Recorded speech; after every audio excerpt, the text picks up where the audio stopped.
Hello, everyone. Welcome to the Zoning Board of Appeals. Please silence cell phones and note that this meeting is being taped by FCTV. If there's any private party recording this hearing, step up to the podium to request permission. I'll introduce the board and staff. To my far right is Mr. On Time, Mark Finneran. To his left is Scott Peterson. To my right is Frank Duffy, the clerk. My name's Suzanne Murphy, the chair. To my left is James Morse, vice chair. Tony Pertucci, an associate, and our Ashley DeMello, our office assistant. The Zoning Board of Appeals is charged with applying the state zoning statutes as well as the town zoning bylaws and reviewing and voting on applications. All decisions are made through the public hearing process. Our goal is to hear testimony from the applicants and the public and to allow a full and fair decision of the project prior to closing the hearing process and reaching a decision. Number one, to each hearing, the clerk will read the public announcement for the hearing and read pertinent information from the file. Two, the applicant or the applicant's representative will then have 15 minutes to make a presentation, but time may be extended by a vote of the board. Three, the board will then question the applicant. Four, the public will then be invited to comment. Comment should be limited to 2 minutes and be strictly related to the proposal. All members of the public wishing to speak should wait to be recognized by the chair and should come to the podium. State your name and address for the record, speak into the mic, and it will not amplify your voice, and record audio for FCTV viewers. And before we start the first hearing, if there's any person that wants to make a public comment about anything that's not on our agenda, you're welcome to come up. Anybody? So we'll start. I'm going to take two things out of order. If you all have your, if anyone has their agendas, there's two continues. So I'd like to continue so people can go home and have a nice evening. Put it that way, I guess. The first one is case 02326, 402 North Falmouth Highway. That's a continuance, a request for continuance, and that's going to be continued till 7/9. Could I have a motion? Madam Chairman, I move that we take hearing 02326 Bennett, 402 North Falmouth Highway, appeal the building commissioner's determination, continue with the request of the applicant to July the 9th, 7/9. Madam Chair, is this our only possible option on this? That I do not know. Continuation, should be a contrivance. The attorney requested a continuance. That's what we're going with. Do I have a second? Yeah, I'll second it. We have a motion and a second. It's July 9th, for anyone out there for that hearing. All those in favor? Aye. Aye. Opposed? No. 4-1. And the second one we're continuing tonight is 02726 11 Studley Street. I thought it was a McCoy. This says East Falmouth, and the name is Harvey. Both. Do we have a date, Madam Chairman, through you? And that one is continued to July 23rd, 7/23. All right, Madam Chairman, I'll make a motion that we continue to 7/23, hearing 02726 Harvey, 11 Studley Street, East Falmouth, and appeal the building commissioner's determination. We have a motion. I'll second. Any discussion? No, just, Wacoit's a village in East Falmouth. But isn't that in Wacoit? Yeah, it's a village, which is in East Falmouth. Oh. There's 7 villages I in just don't know why it Falmouth. doesn't say Wacoit, that's all. So anyway, we have a motion and a second. All set? All those in favor? Aye. Aye. Opposed? None. So that one is July 23rd on the 11 Studley Street. And now we'll take up our hearings. The first one is a continuation. It's 01826, 6 Falmouth Heights Road.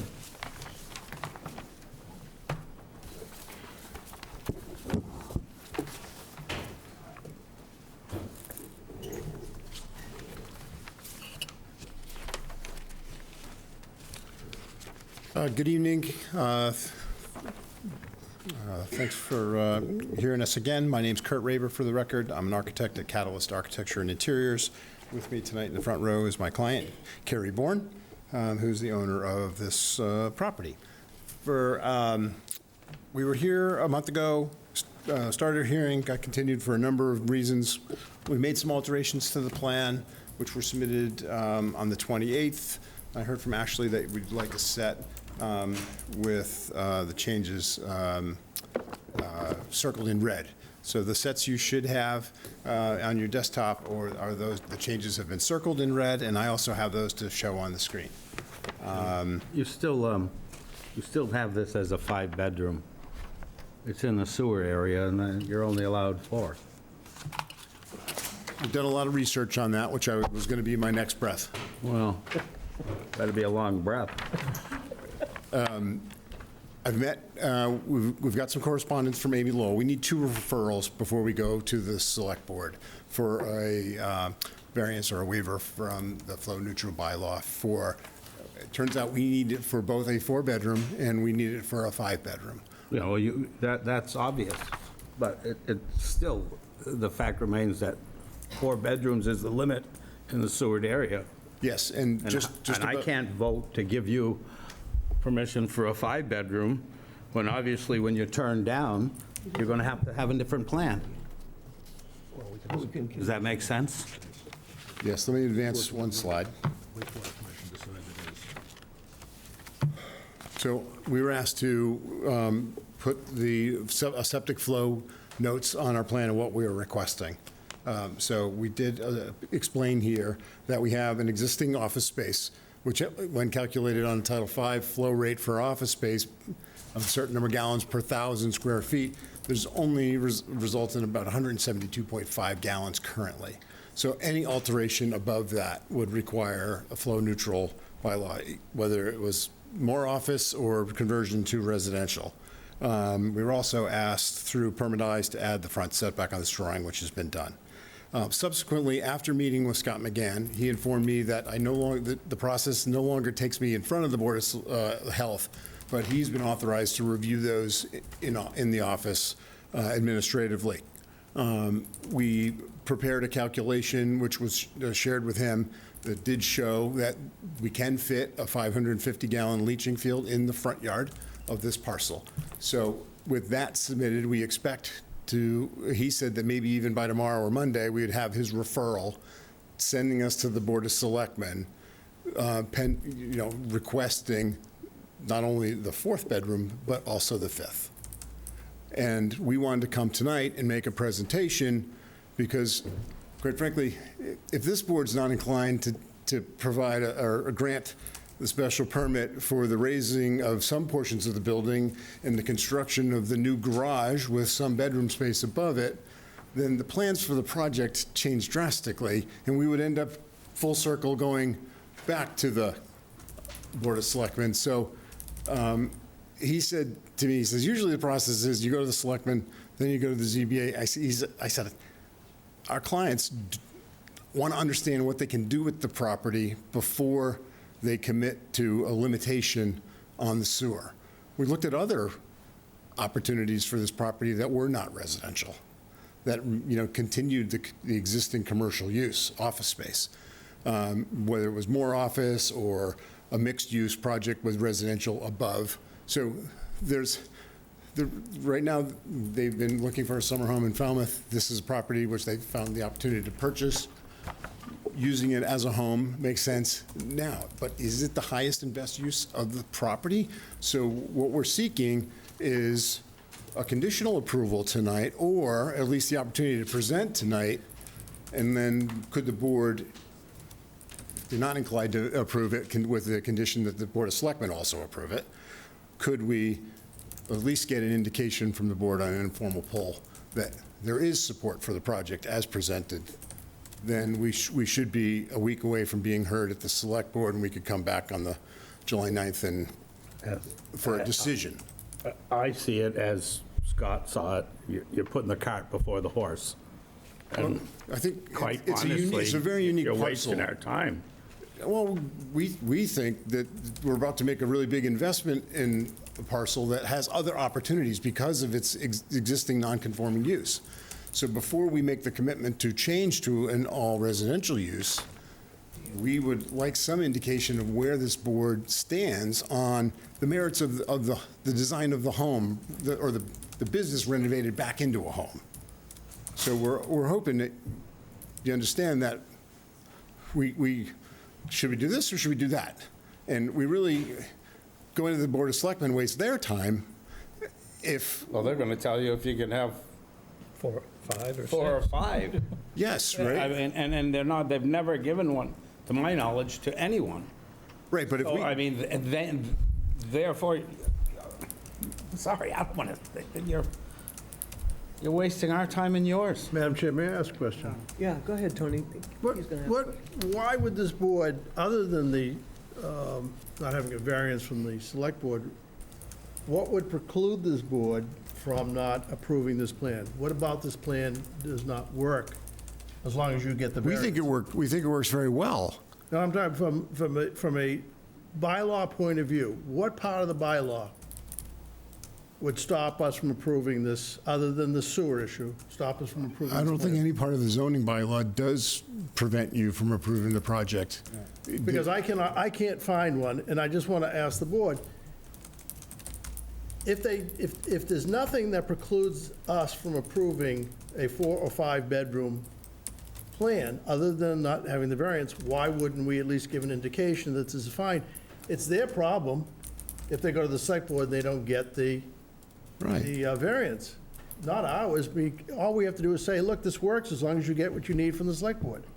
And if we were denied the 5th bedroom at the Board of Selectmen, we would have to, Come all the way back and see us again. Yeah, but I don't want to Right, make it which harder for means- them. which I don't want this board, I don't think we should make it more difficult for them. Let them just do what they have to do. It's just that the order is improper. in this case, we don't think so, because we might be redesigning the whole project entirely, withdrawing this and coming back with something with, more density. That's your prerogative. This is not a zoning issue.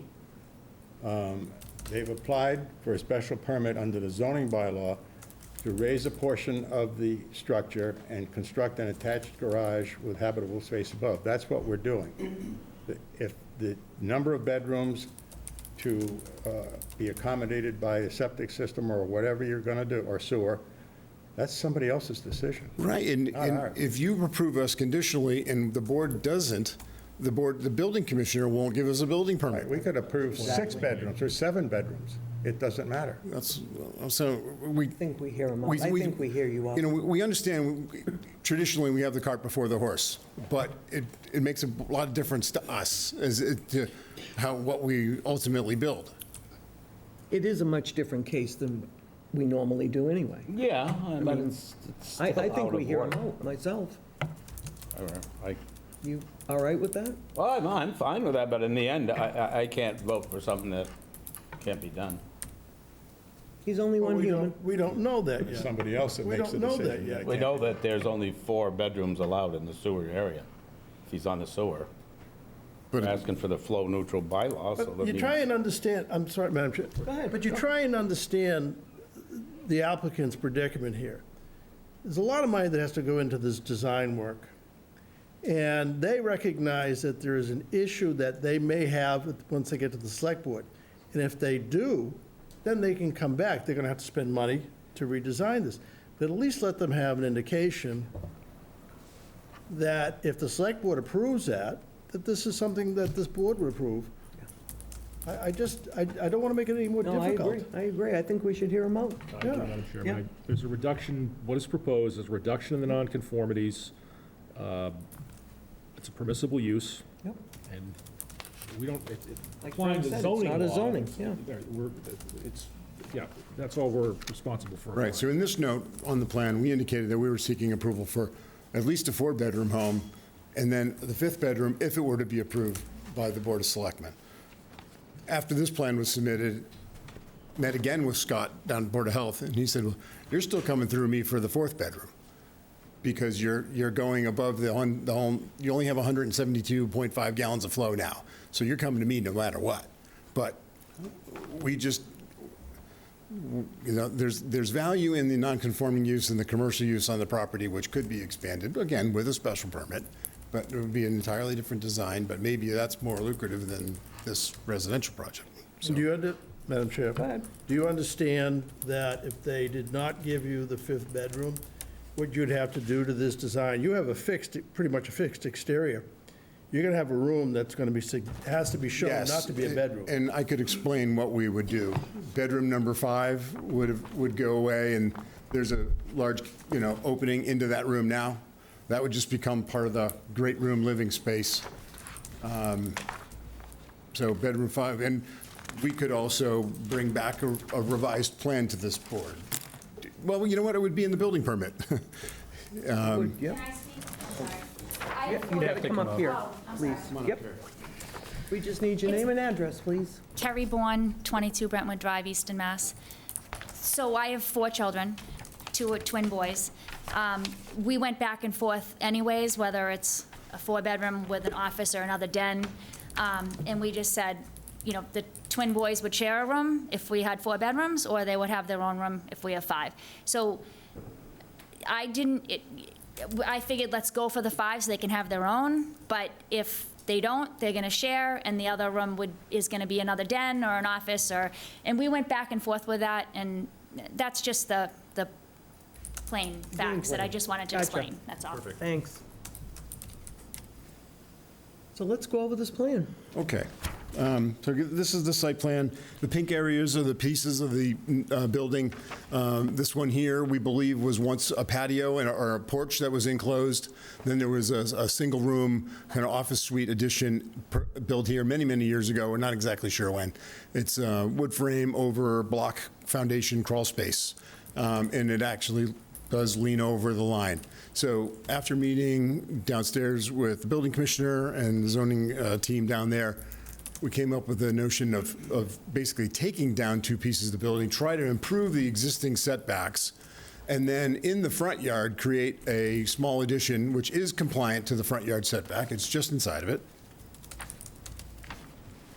And that has a garage on the first level and one of the bedrooms upstairs. So in the packet, EX 1.0 is the basement plan, where there is a finished storage room and an unfinished basement. The rest of the small cellular areas are around the perimeter, are the crawl spaces with piping, wiring, et cetera.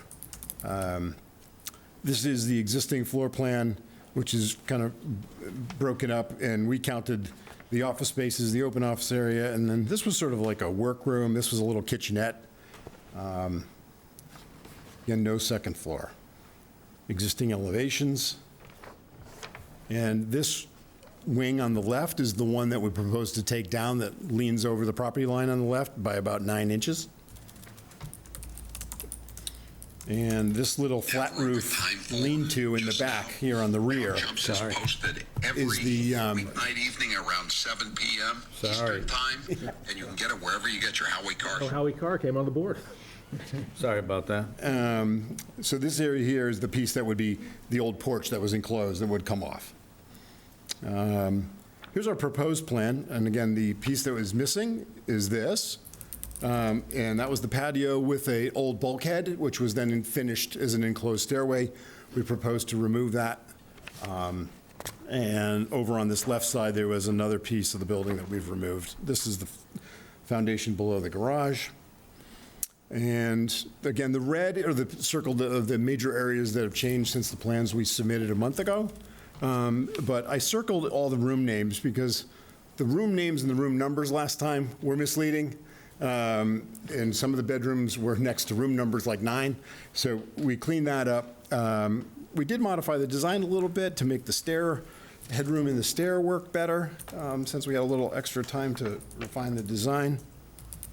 But, so this is bedroom 4 in the corner. This is an office actually with a partially vaulted ceiling, so that's going to be the TV room. And then this area would be bedroom number 5. And you can see this gray shaded wall underneath the cursor. That's actually a pass-through window and a large door opening into that space now. So if for some reason the select board was not favorable on the 5th bedroom, this would be a large cased opening into this living space. Okay. Again, the stair goes upstairs now and comes up to a landing, and we've got kind of a second master with an ensuite bathroom up there, and then more of a twin bunk room up here, or grandkids' room or something like that. So this is the only second floor space is over the garage addition and about 20% of the existing footprint. And here are the elevations. Again, the circled areas are things that changed since we were here a month ago. What's the height of the garage? The garage is 22 foot 3 measured from grade at the front yard. It's a little less at the backyard. That's the highest Yes. garage, right? Yeah. Yes. 22.3 or 22 feet 3 inches. The latter, 22 foot 3 inches. Yeah.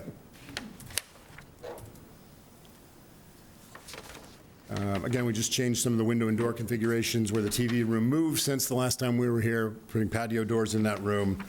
The bedrooms that are along Alma Road, we changed to barn sash, which are set up higher, just so that less headlights shine through those windows and a little privacy. So maybe I'll jump back to the site plan to highlight. Oh, you know what? The floor plan has it.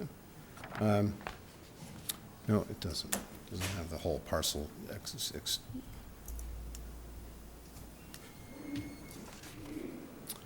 Let's see, how do you zoom in Adobe? Not sure how. Anyway, the existing setback over here was plus 9 inches. And we're proposing a setback of, you know, it's hard to read on this screen. Yeah, that goes from 9 inches over the line to 7 feet. And then on the rear, that corner that's still 2.5, here, I'll highlight that. So the setback here was encroaching, and now it's 7 feet to the property line to the structure. Back here, we're taking this off, and only at this one point is it 2.5 feet to the existing fence with the neighbor. But that lean-to roof is coming off there. The setback on Alma Road is unchanged, and the setback in the front yard was 47 here by the big tree, and over here by where the garage approaches the property line, the closest point is 25 foot 3, about just 3 inches inside of the required setback. Quick question. Yes. Go ahead. In that rear setback, that's 2.6, not 2.5. Oh, sorry, 2.6. Yeah, okay. Just for the record. So more importantly, on lot coverage, the allowable, or 20% allowable coverage, we were 2305, and that's the footprint of the first floor. We were existing condition at 31.1. With the reductions of the two demolished and raised areas and the addition of the garage, we still have a reduction down to 30.7. So a slight reduction in lot coverage by structures, and the allowable coverage by impervious buildings and impervious areas went down from, because the big existing driveway, the circular driveway through the front yard comes out. We were at 52.8% of impervious coverage, and we're going down all the way to 32.6% of coverage. So site plan-wise, we think it's a dramatic improvement. And of course, removing the building that encroaches.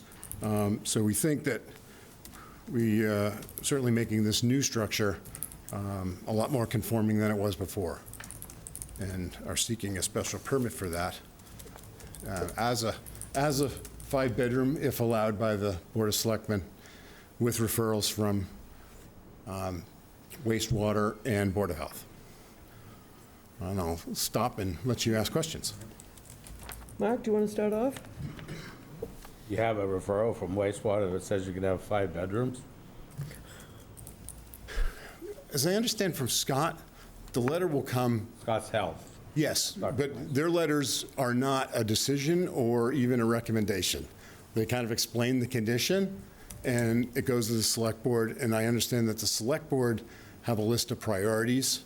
Commercial uses aren't among them. Residential use is. And so Scott thought this would be something that the select board would get behind. That's as far as I could push him on his opinion on what he thought would happen. Nobody's ever asked us for 5 bedrooms.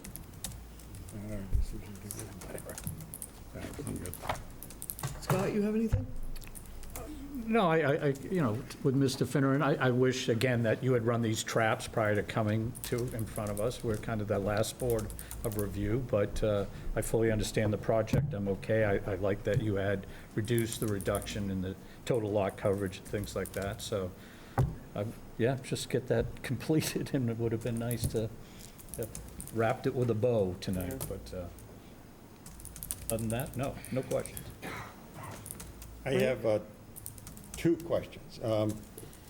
The Conservation Commission referral that we received some time ago noted that the AE zone was not shown on the plan, so they could not determine if they have jurisdiction.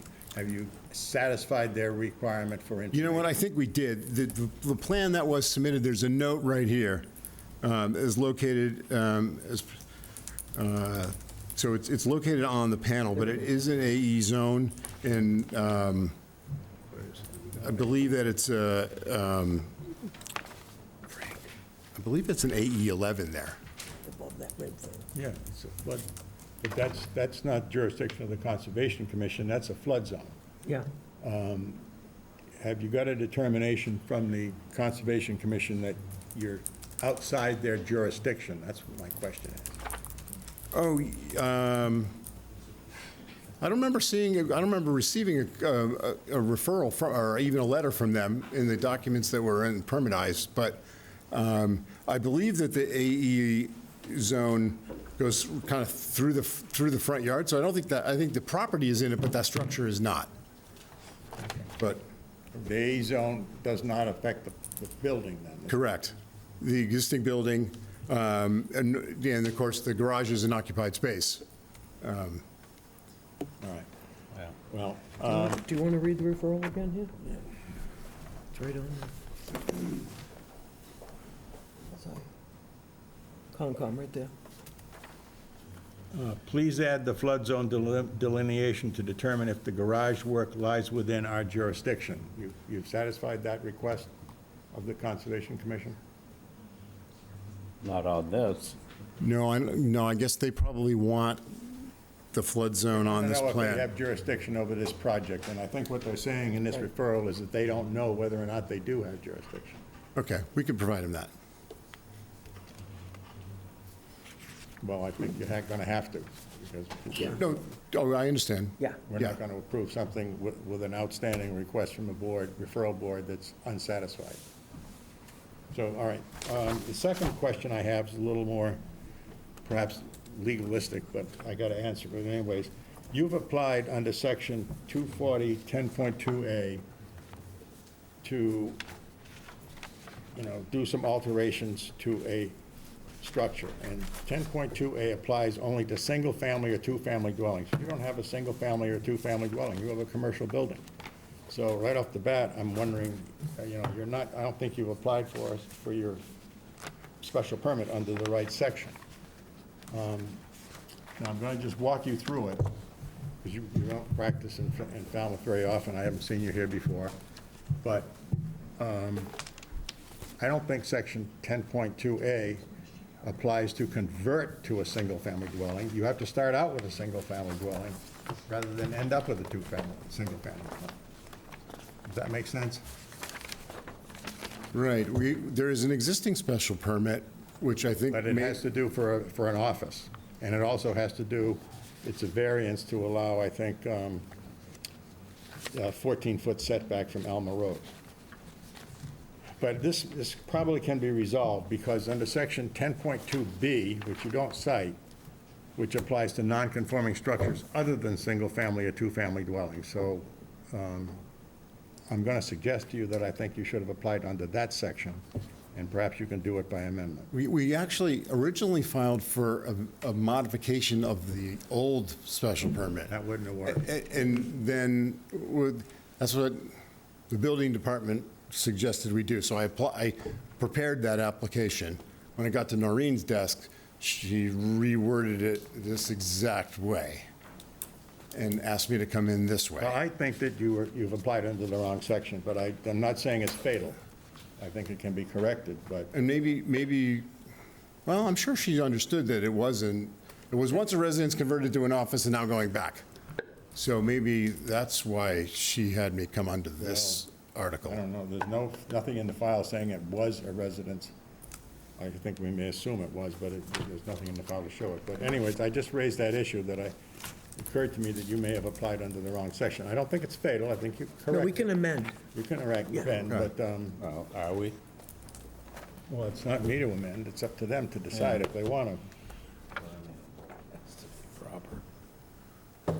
Well, I guess I'm Are you all set with questions? confused why Or you may be Noreen's coming not here back. tonight, of course, to You may be explain why coming we... back, so you think about this. Sorry? So you're probably going to be coming back, so think about it. Okay.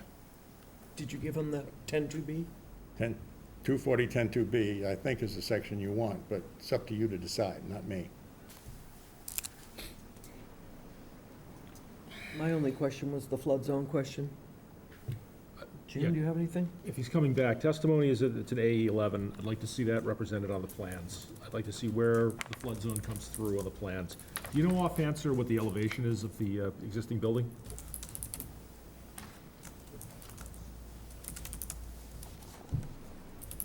Oops.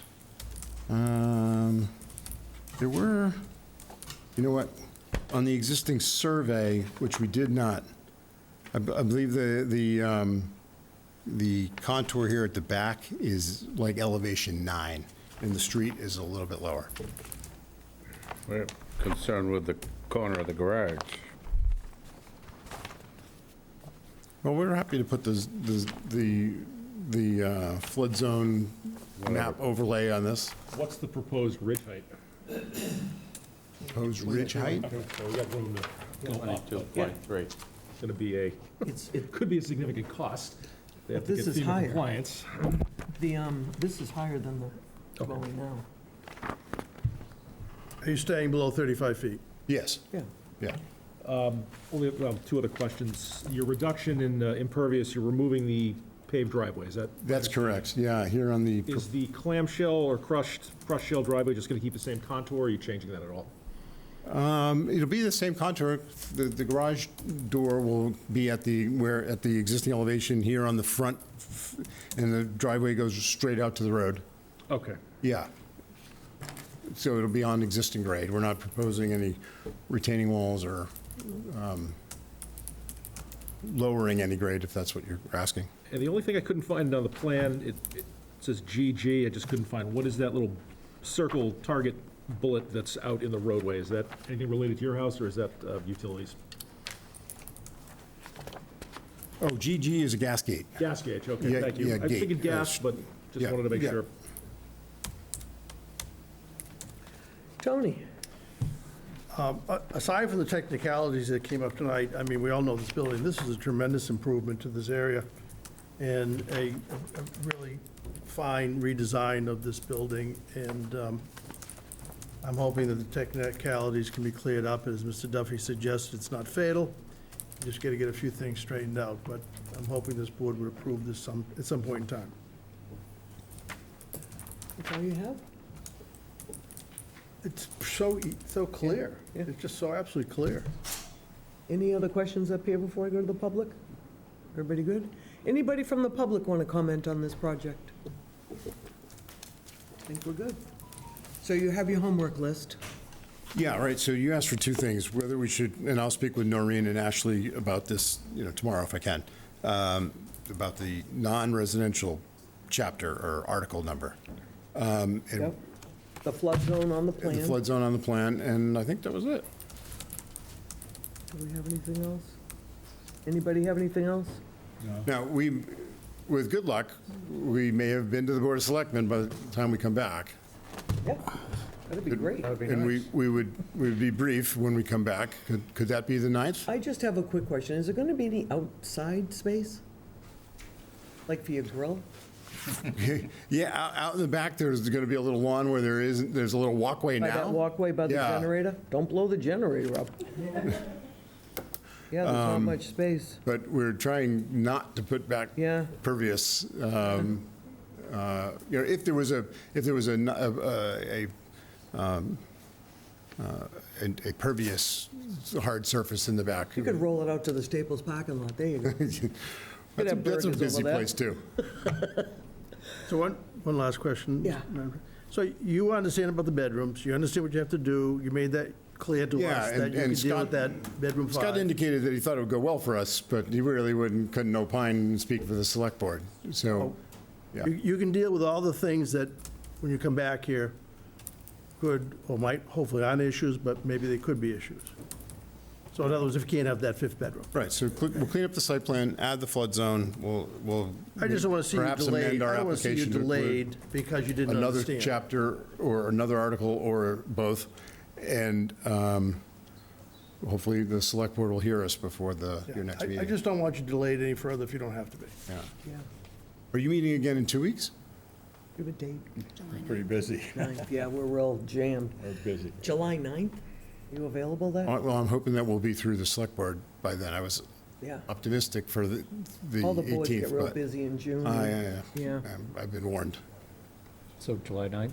Yeah, but I haven't made a motion or anything. but Could I ask if, Yeah. generally, is there, it sounds like there's favor for the project amongst the I board? think it's a fine project, Okay, personally. we're happy to proceed to the select board as Yeah, fast as we We just can. like it all clean. and- Yeah, you know. hopefully we'll have that box checked before we come back. Sounds like a plan. Motion to- Everybody from the public is all set? Oh, Richard?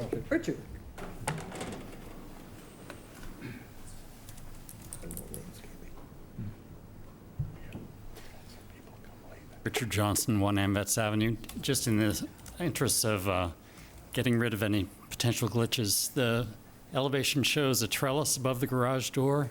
Does that have an impact on the setback or not? does. It does. It's from a bird's eye view.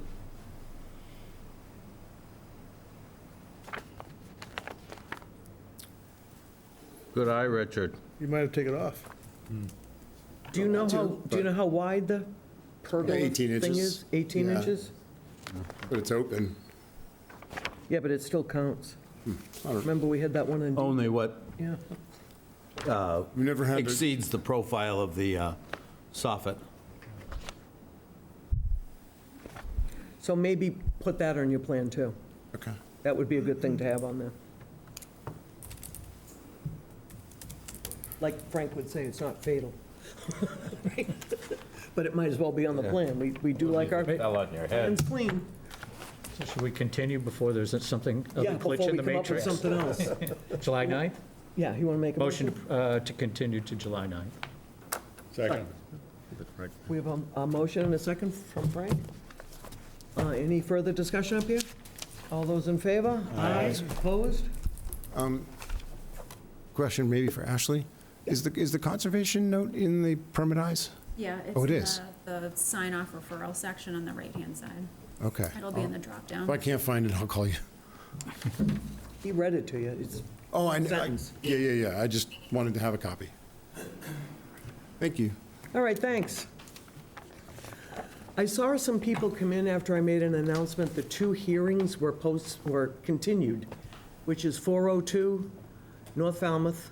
The cheese shop. And the cheese shop, yes, and 11 Studley Street. Studley. Those 2 were, the cheese shop was July 9th, and Studley was June 23rd. I just saw people come in late. Thank you, Frank. All right, let's see who's at bat next.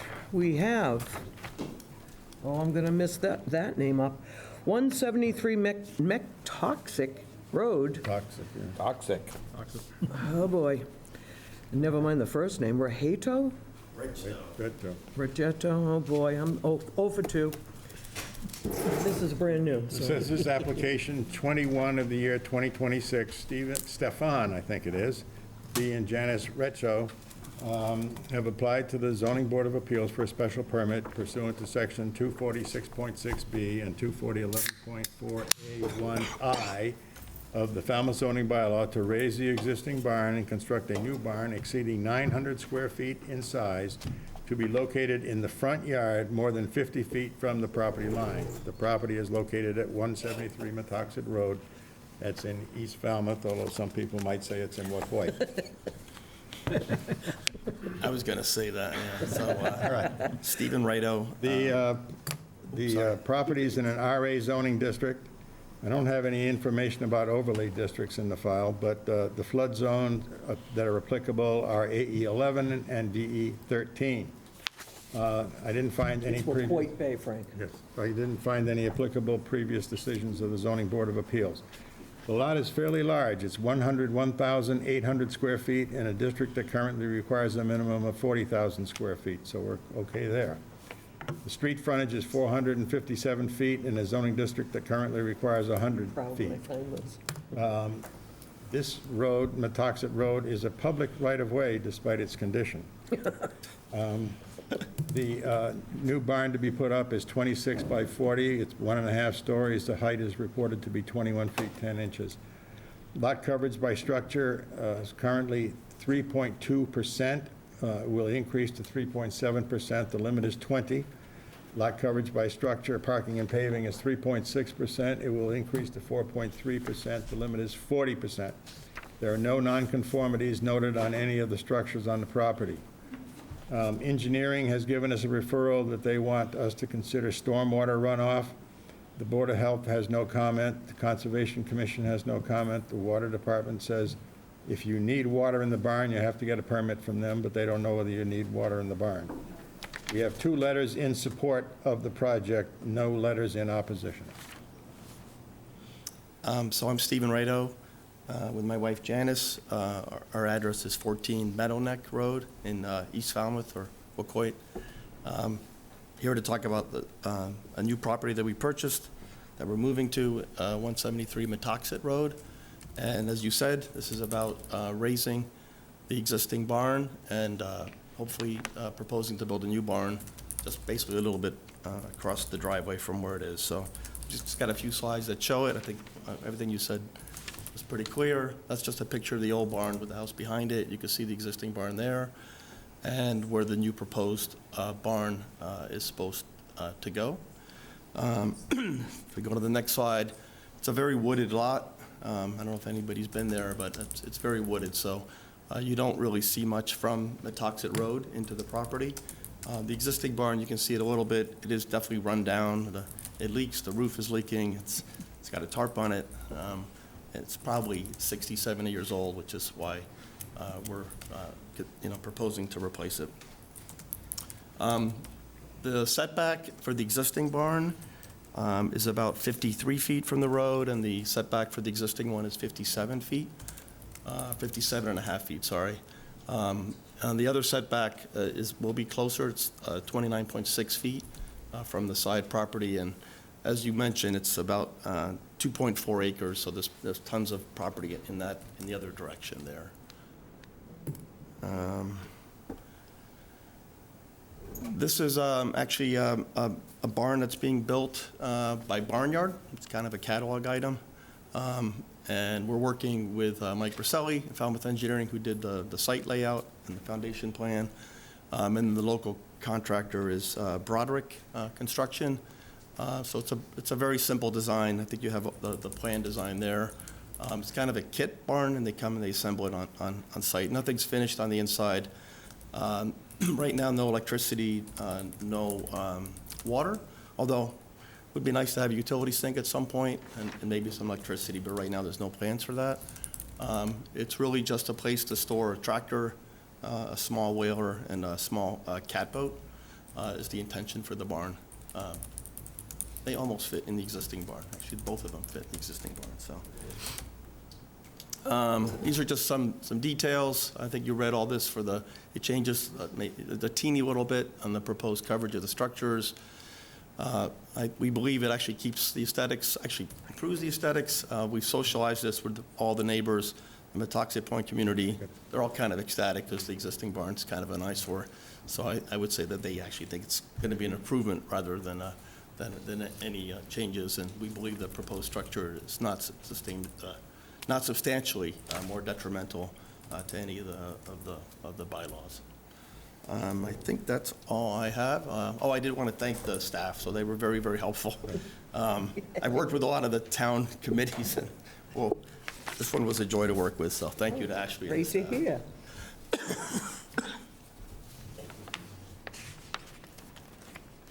Sounds good. You want to start off? Start and finish, what's not to like? I know. Got all the room in the world, and it's beautiful. Upstairs was unfinished in the loft, correct? Yeah, it's really, they call it a 1.5 story. It drops off pretty steeply. I think that the peak, I worried about that. I could stand up there, it's like 7.5, but it's all unfinished. Yeah, it was impressive. The ultimate wind speed at 131 miles per hour, not at 130. Yeah, man. Some No, engineer. it's a nice project, thank you. Do you have any questions? No, this is permittable, and given the nature of the lot and all the trees and the woods, no one's ever going to see it, so Right. I'm okay with it. I just encourage you to do water. Now. Yeah. Now, while it's being dug up. Yeah, that's a good idea. Just That's saying. Yeah. That's all. Our I neighbors ask. just did it, and he told me about it, so it's, Put the conduit in anyway. No questions. Tony? I think it's a wonderful project. Just for the record, the square footage of this footprint is 1,040 square feet? Yeah, I think 40 times 26, yeah, 1,000. Yeah, 1,040 square feet, and the roof height, ridge, just make sure, Oh, I should have brought that up. I think it's 21 foot 10, and 3/4. but if it's, they could change that if it's an issue. But also, if it's okay, and I asked Ashley this, there is a cupola which puts it above the 20, it's just you can't get to the cupola. It's Decoration. It's just As a long as you decoration. can't access So you're it. not using, it's not integral to the building, it's just a decoration? No, it just pops on the roof. Because it has to only be a decoration, otherwise you can't have it. It's just a decoration. Well, no, you're gonna be up to 35 feet, so the bottom line is, 22 you're 21 feet, 22. 10 and 3/4. No, 22 for, Only 22 feet, 22. Oh, it's a garage. The garage. 22. Yes. Yeah, I think it's a wonderful project. You guys all set up here? look how happy he is. Anybody from the public want to comment on this? Come on up. You want to comment? It's a nice project, isn't it? She just wants it for herself. She's kicking you out already, huh? Are you guys all set up here? Absolutely. Make a motion, Mark? Motion to close. Second. We have a motion to close in a second. Do you have anything else? Will we close? Thank you. Everybody's all set to close?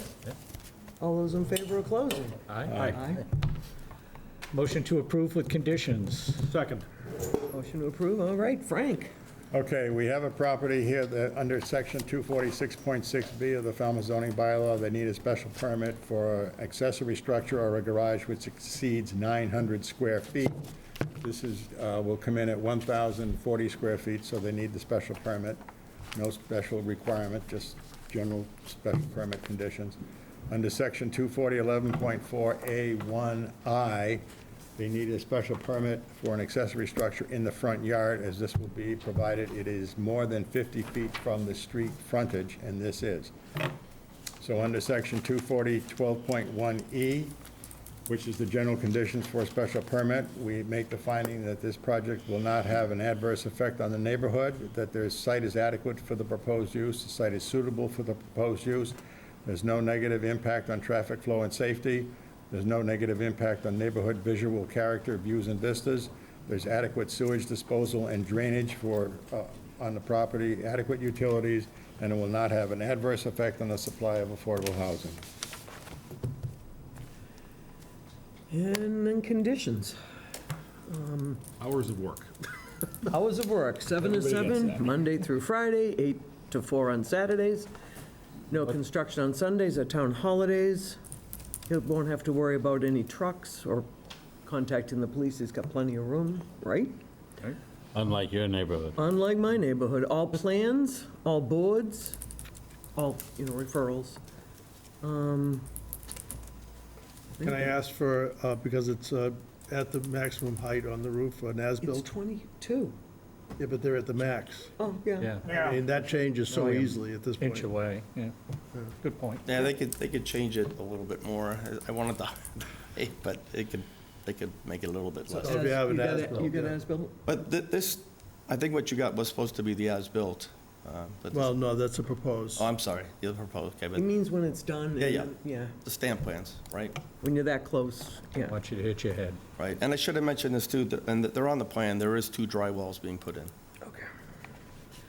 All right, any other conditions? Think of anything? No. Can't say no sheds or anything? All right, I think we're all set to vote. All those in favor? Aye. Opposed? None. That was a great project. Great, thank you. All right, next at bat, we have 02426 Marques, 594 Palmer Ave.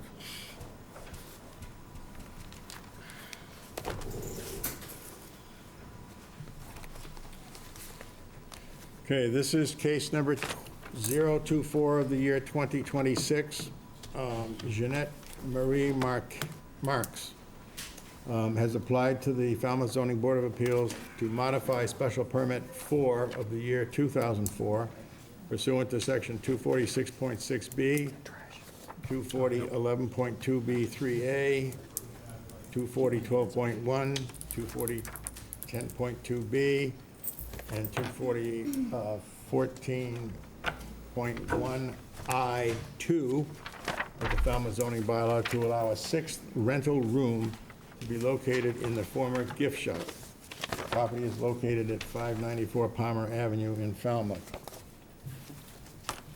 We have property that's in the general residence district. There's a part of the property is indicated to be in the Salt Pond Coastal Pond Overlay District. There's no applicable flood zone. The previous special permit or previous decision of the Board of Appeals is referenced in the hearing notice, but it's special permit 4 of the year 2004. The lot is 24,013 square feet in a general residence district, which currently requires a minimum of 20,000 square feet. The frontage is 85 feet. The district requires 100. Palmer Avenue is a public right-of-way at this point. In fact, it's part of Route 28.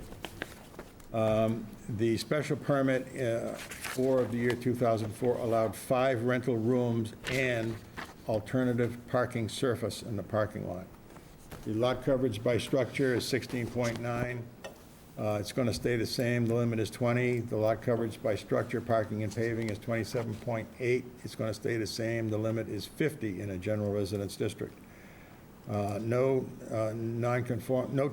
changes to the footprint of any of the buildings, so we don't deal with changes in nonconformities. Engineering had no comment. The Board of Health notes that the septic system is okay for 8 bedrooms, and this property is not in a nitrogen-sensitive area.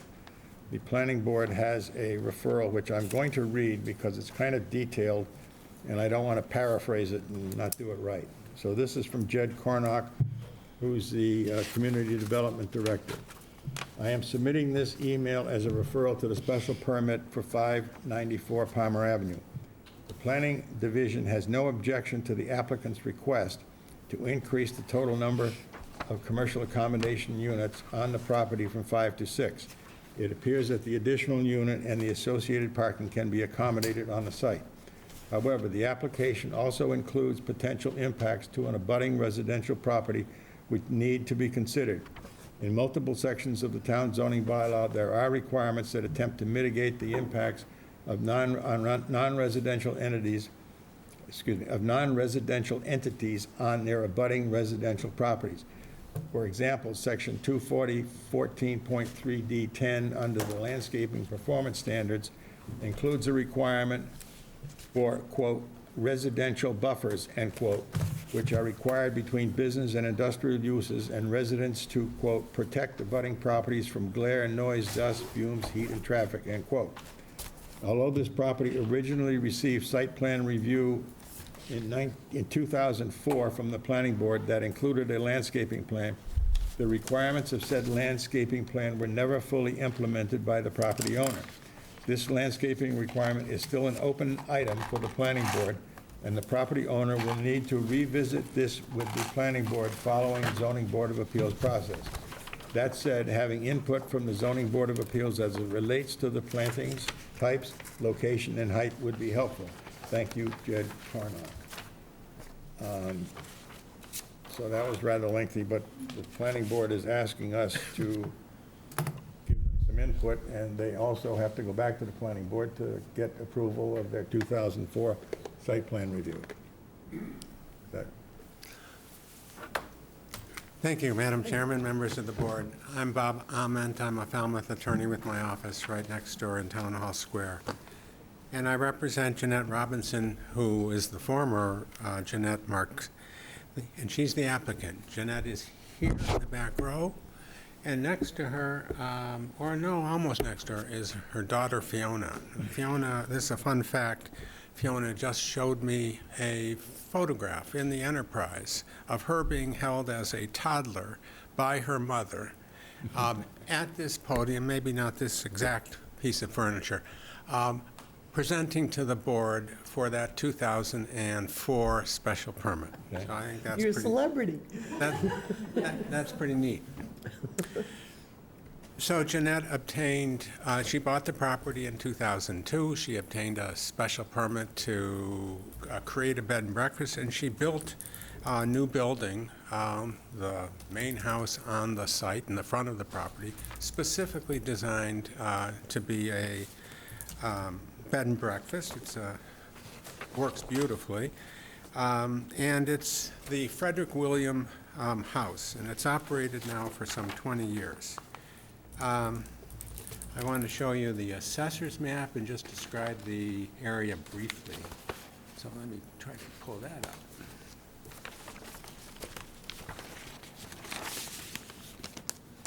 So this is the 594 property right here. The building in front is the guest house with 5 bedrooms and a kitchen dining area and a reception area. It's connected to an older cottage, a 2-bedroom cottage, which was existing. That's a 2-bedroom residence for Jeanette and her son.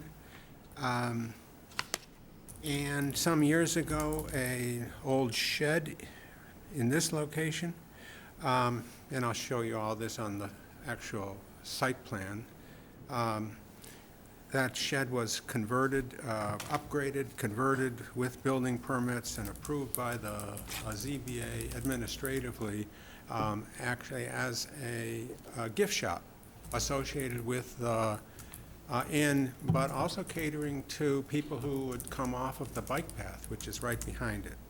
So this is the bike path, Shining Sea bike path.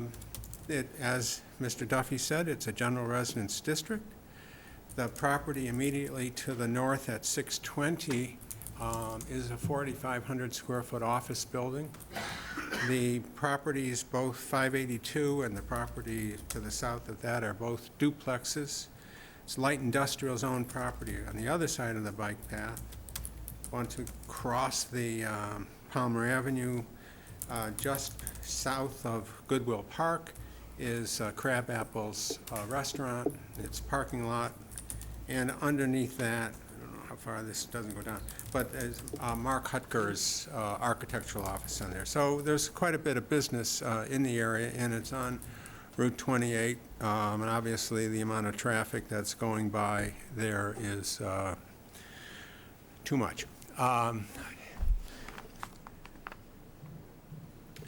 The request is simply to be allowed to use that building in the rear southwest corner right here,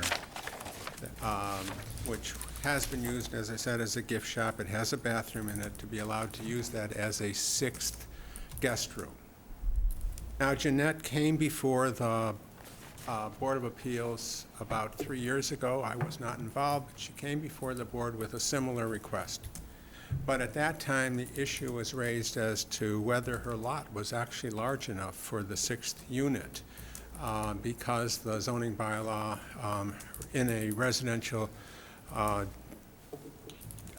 general residence district would require to have 6 bedrooms, 24,000 square feet, and it wasn't clear that she had that. Well, the property lines on both sides, north and south of the property, have been determined by separate court decisions. Since then, I filed copies of those with the application, and now it's clear that the property has just slightly over 24,000 square feet, so that the 6th unit can be approved. The Frederick William House is among the top-rated bed and breakfasts in Falmouth on various travel sites. Not every review is 5 out of 5, but most of them are. Now, quite a few B&Bs in Falmouth have closed over the years, such as the Copper Beach Inn, which was on Palmer Avenue, the Inn at 1 Main Street, the Village Green Inn, the Grafton Inn, and actually many more. And maybe some have opened, but actually I'm not sure. The number of licensed commercial accommodations bedrooms in Falmouth is estimated to have dropped by about 40% over the last 25 years. And I don't think there's been a new hotel approved in Falmouth that I'm aware of in all those years. And I'm talking now about licensed commercial accommodations.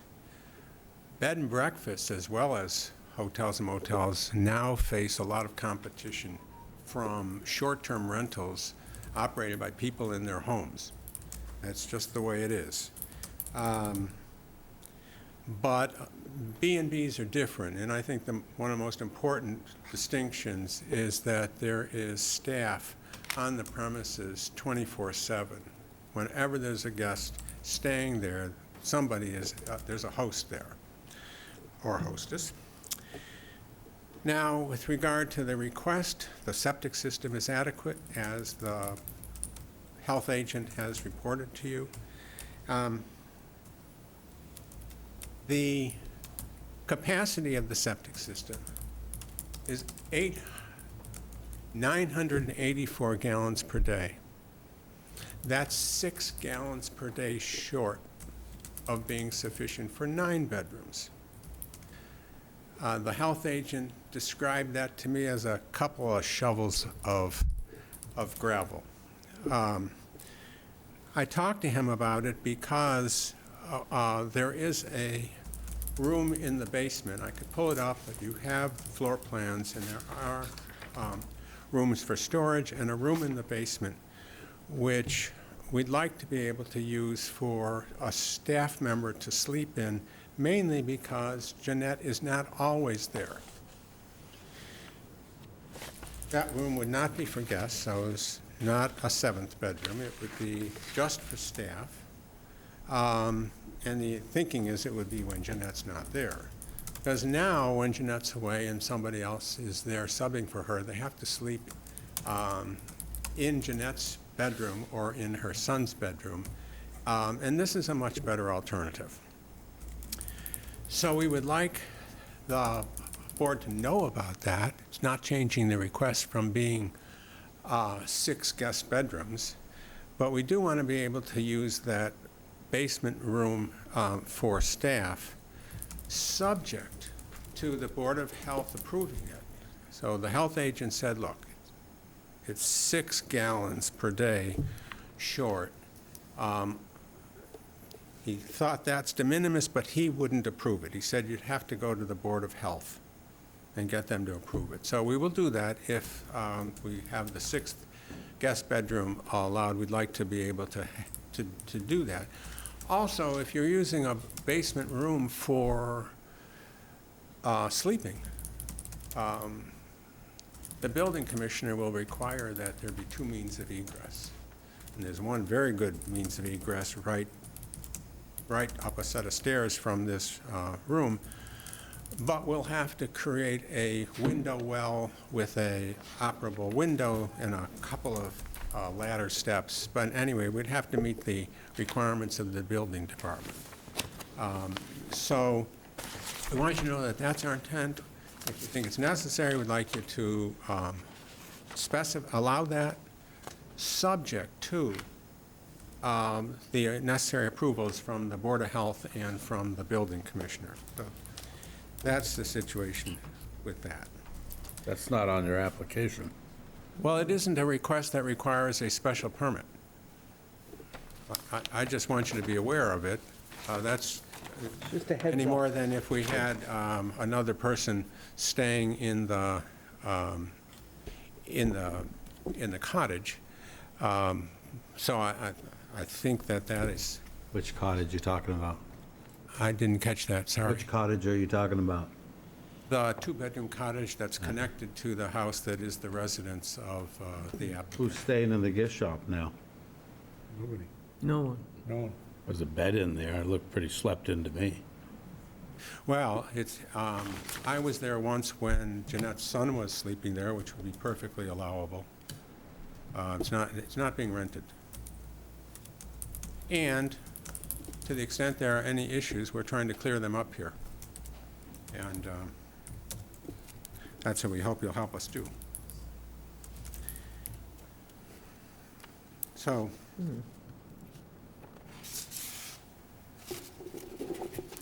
as far as parking, there's the site plan. Let me pull that up.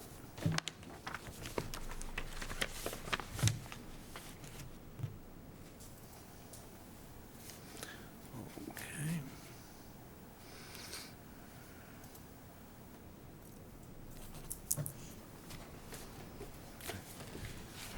This is the engineer's site plan. It shows 8 parking spaces. There's actually plenty additional parking spaces. It shows the septic system location, and it shows the structures that I've described to you. So just say that there is adequate parking for it. So the remaining issue is the landscaping, which was referenced in the town planner's referral to you. And the town planner notes that it's been an ongoing problem, and it certainly has been. Now, he says that this application for a 6-bedroom will include potential impacts to an abutting residential property. I disagree with that because we're not adding any structure. We're not changing the use. And to the extent that a 6th bedroom creates more traffic on Route 28 is obviously insignificant. On the site, there will be a little bit more traffic when the 6th unit is occupied, but it's a almost immaterial impact, and it doesn't increase the area that's available for parking.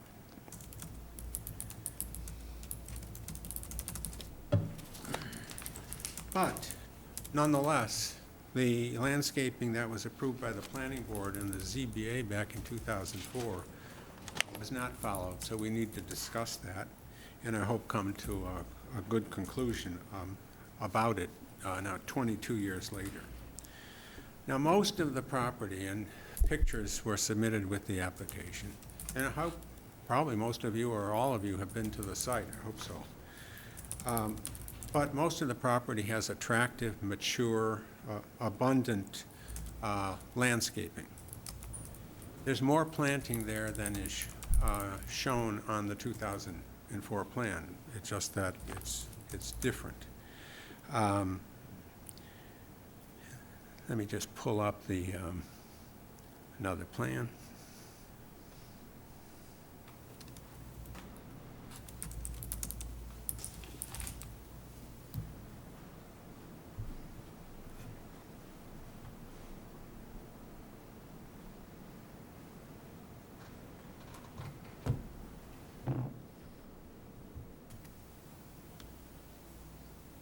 So this is the 2004 plan. I'm not going to spend a lot of time on it, but I want to compare it to the current plan. And the main difference is that all along the northerly boundary with 620 Palmer Avenue and the 2 boundaries with 600, this plan showed Leland cypress to be planted. A lot of them, I think it's 38, it might be 39, but one or the other. And the current plan, let me see if I can rotate this, like so, shows all of the current planting, and everything that's shown on this plan is existing. And as I'll get to it, some of it recently planted in an attempt to satisfy the site plan review requirements. I have a plan, but I think I can, without pulling it up, mention to you that all of this planting on the west side of the property, virtually all of it, is not shown on the 2004 plan. Would you like to request more time? Yes, please. You guys all right with a couple minutes? Yes, yeah. Go ahead. Okay, so the upshot is we have a robust landscaping plan that actually, we think if we were before you for the first time, you would find adequate, with the question remaining of what to do about this border in particular.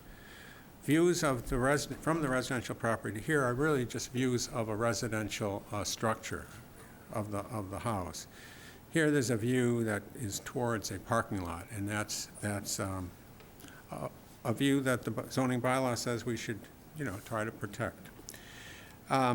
So why hasn't this been landscaped? And I want to show you a couple things that suggest why. Good reason. If this works, it'll be great. That's the view. Take a look at the water that's going to come down on the right side there, right there. That's what happens in severe storms. And unfortunately, it happens every year, a couple of times. And what's the result of that? Well,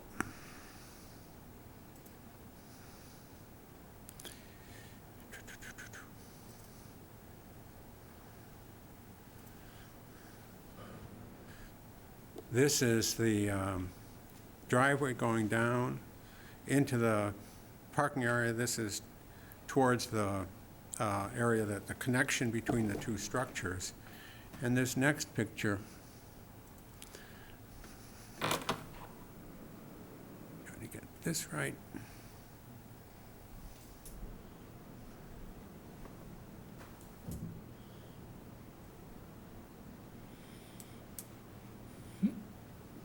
That's June of 2024, 2 years ago, and that's the parking area. You can, that water is pretty high along this stone wall, and it affects the whole area that, along that westerly boundary of the 600 property, and makes it very difficult to landscape. Clover Landscaping has issued a letter. I have it I'll give you copies of it. I could pull it up.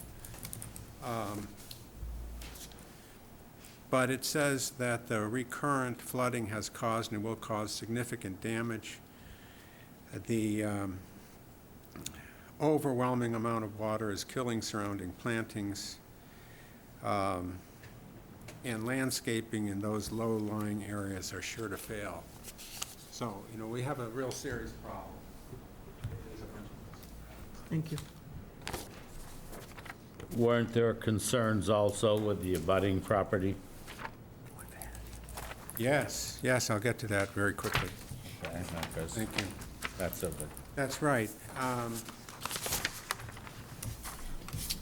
I have the GIS photo of abutting property That's the other side of the building. in 2000. Somewhere here.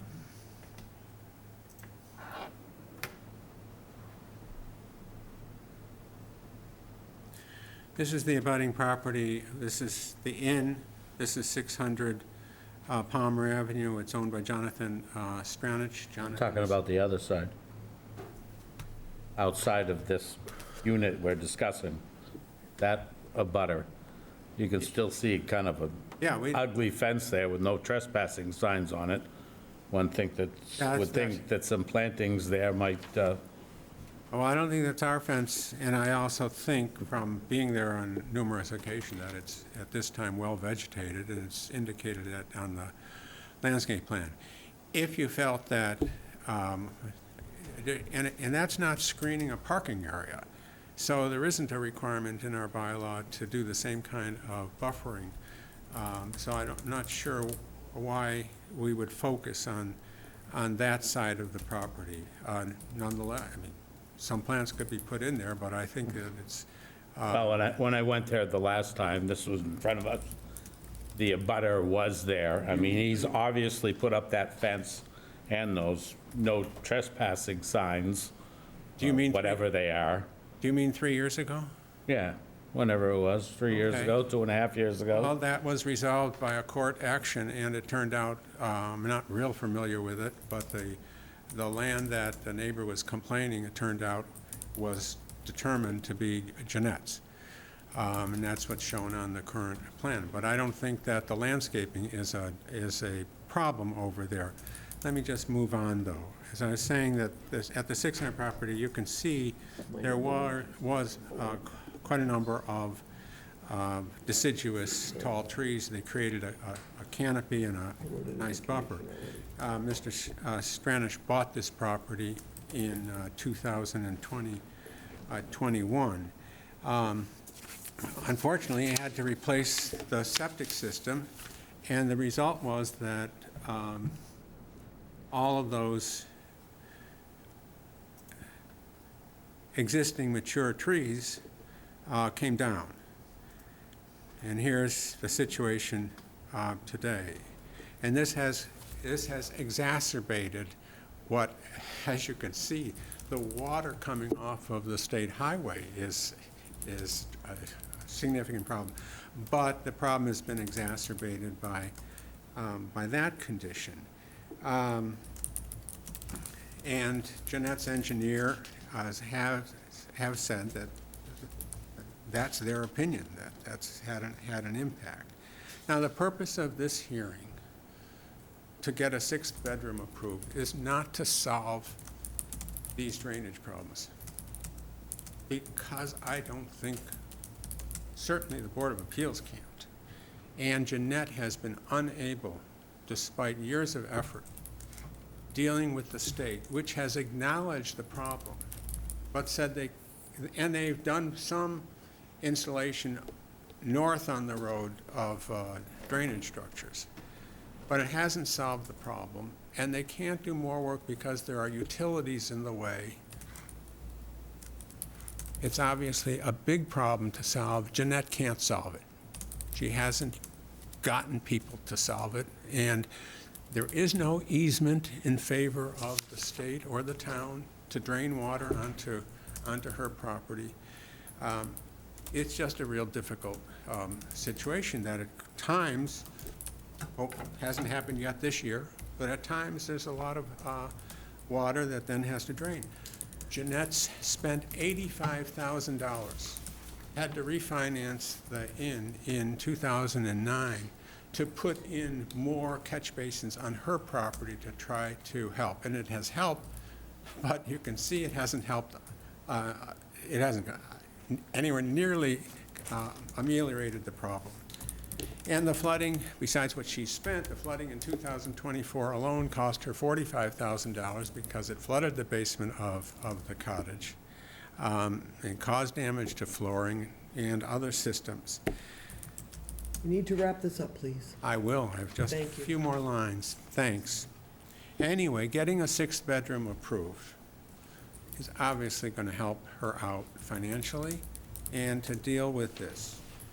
Now, she's made a good faith effort this year to install plantings along that boundary. I won't go back to the landscaping plan, but it shows that she's put in 10 trees, one of them 20 feet high, 4 more of them 8 feet or more, one 12, one 10, 2 8. These are maples and sassafras trees. She's also put in over 22 forsythia bushes. She has, with a protective stone wall, created a raised planting area to put those trees in. They have narrower roots than the evergreens would be, and there is concern about the planting fairly close to that septic system. So she's making a good faith effort, and we're hoping that the planning board will be satisfied with what she's done, certainly under the circumstances. Thank you very much for your time, and we'll try to answer any questions. You want to start off, Mark? Can you just put the cursor over the building in question? Can you put the cursor over the building, Over the gift shop. the gift shop? Would you like it on the? No, right there is good, just so everybody knows. These are roofs, of course. Yeah. This is the structure itself. And as I said, when, on the bottom side of that, over that patio or whatever you call it, there's a very short distance to the property line. 8 feet 2 inches Yeah. to one corner of the overhanging shed roof. It's more than 10 years old. It's visible on plans more. Oh, yeah, well, I have no problem with that. You can tell it's been there a hell of a lot longer than that. But I was just wondering if the plantings that the planning board was concerned about, none of them would be along that property line? Because obviously the neighbors put up some kind of a spike fence there with the signs on it. Have you been there in? This afternoon. Okay, I was there 3 years ago. and I was there yesterday and went to that corner to just check on staking.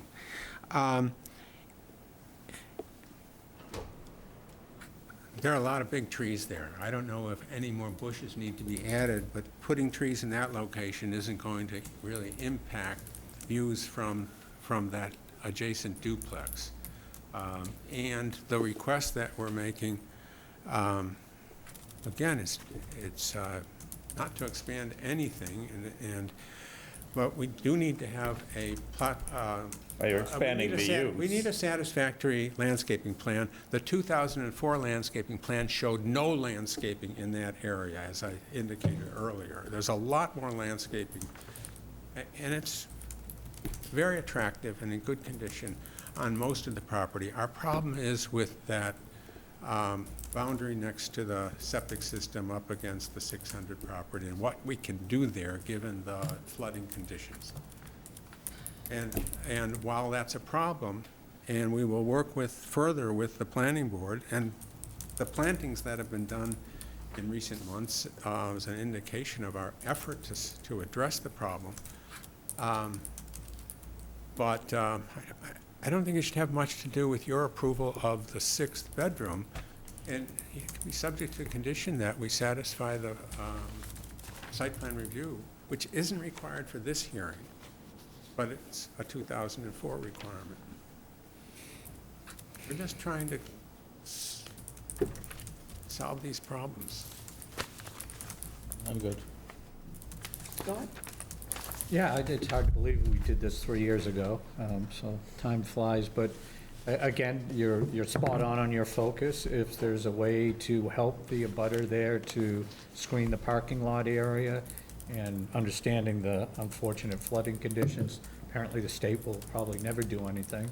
I fully understand that. So again, if you can stay focused on protecting the abutter, Now, I would fully note- understand. I'd note in regard to that, and I meant to say that Mr. Stranish has installed, as you can see, a 6-foot solid fence around the property. Normally, that would do the trick.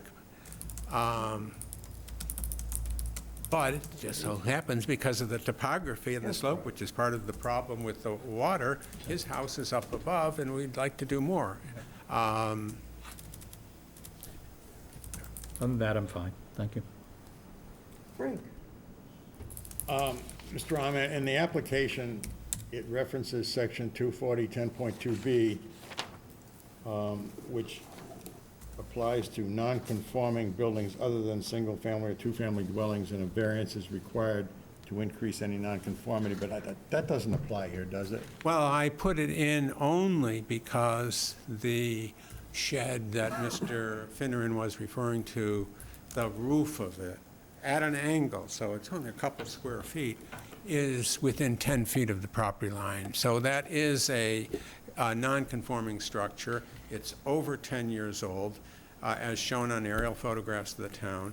It therefore is protected, and I think that arguably that section of the bylaw therefore applies, but it certainly doesn't have much to do with the question of the sixth unit, and it is just the roof overhang that's used for storage. So it's The guest unit itself is in the structure, which is... so it's a roof on the gift shop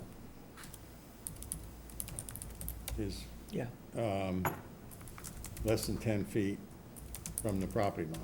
No, not the former gift shop, no, just a shed, just a roof, open roof shed that has Oh, the one in the bicycle back. storage or something like that off of it. Okay, Mr. Peterson just showed me his picture of it. I remember that now, okay.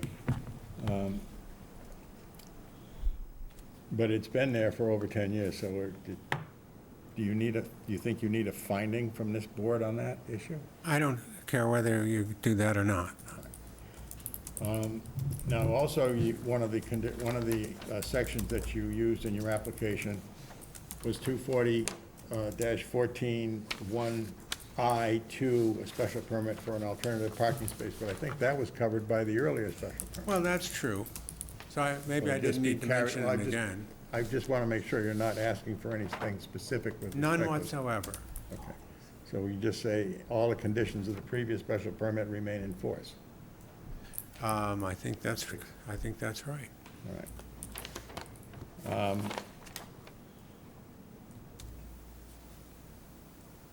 I think that's my questions. Thank you. I have a couple. Is there going to be signage for the parking lot spot 8, like you have signs now? Yes, we'll put up a similar, Okay. we'll make sure there are 8 spaces designated. And then I think you're going to need a landscape architect to come in and get this certified and do it right. I went there today to look at those so-called trees. They're like sticks, and somebody threw softball-sized rocks on top of them, on top of where the roots grow. I totally didn't understand that, but that's what I saw, and it looks like hell, and that's what that guy's looking at. He's looking at some sticks coming over his fence, but there's zero screening for him there at all, that abutter, Well, except the 6-foot fence that which he's he installed. did himself, right? Yes. And I feel your site plan wanted landscaping. Well, it turns it's out, sad it what turns out it happened. wasn't a realistic plan. Yeah, It wasn't, that plan wasn't prepared, it was prepared by the builder. It wasn't prepared by, right. That's why I think we need a real landscape architect to come in and certify it and do it right. well, we have had, And that person may be able to help you with flooding. we've had Clover Landscape already visit the site, and others. We have other opinions as well. And I've given you the written opinion. Their opinion is that flooding will kill anything. So we've raised it. We're hoping that these will work. And in any case, although I appreciate that it's a concern of the board, Yeah. but I think it can be left to the It's a plan. concern of the planning board, too. Well, yes, and I think that it would be helpful if the board would approve the 6th unit, subject to our resolving site plan review issues with the But you didn't planning do it board. last time. Well, this is in everybody's, to everybody's attention at this time. Yeah. And I've discussed this with the town planner. We discussed whether to resolve things at the planning board and then come to the Board of Appeals. He agreed we could go to the Board of Appeals, make sure we could have a 6th unit, go back, and we would do that. And we will do that immediately upon it. And I don't have a problem with that being a condition of your approval. And my last issue is the trash bins are on the street all the time, all year long, every day. I drive by there to get downtown. And today I couldn't even pull out forever. As you know, the traffic is horrific and you can't see when they come barreling off the highway through there. And I think we should condition the trash bins leave and go down back or something, off the highway. It's a safety issue pulling out of there with those trash bins.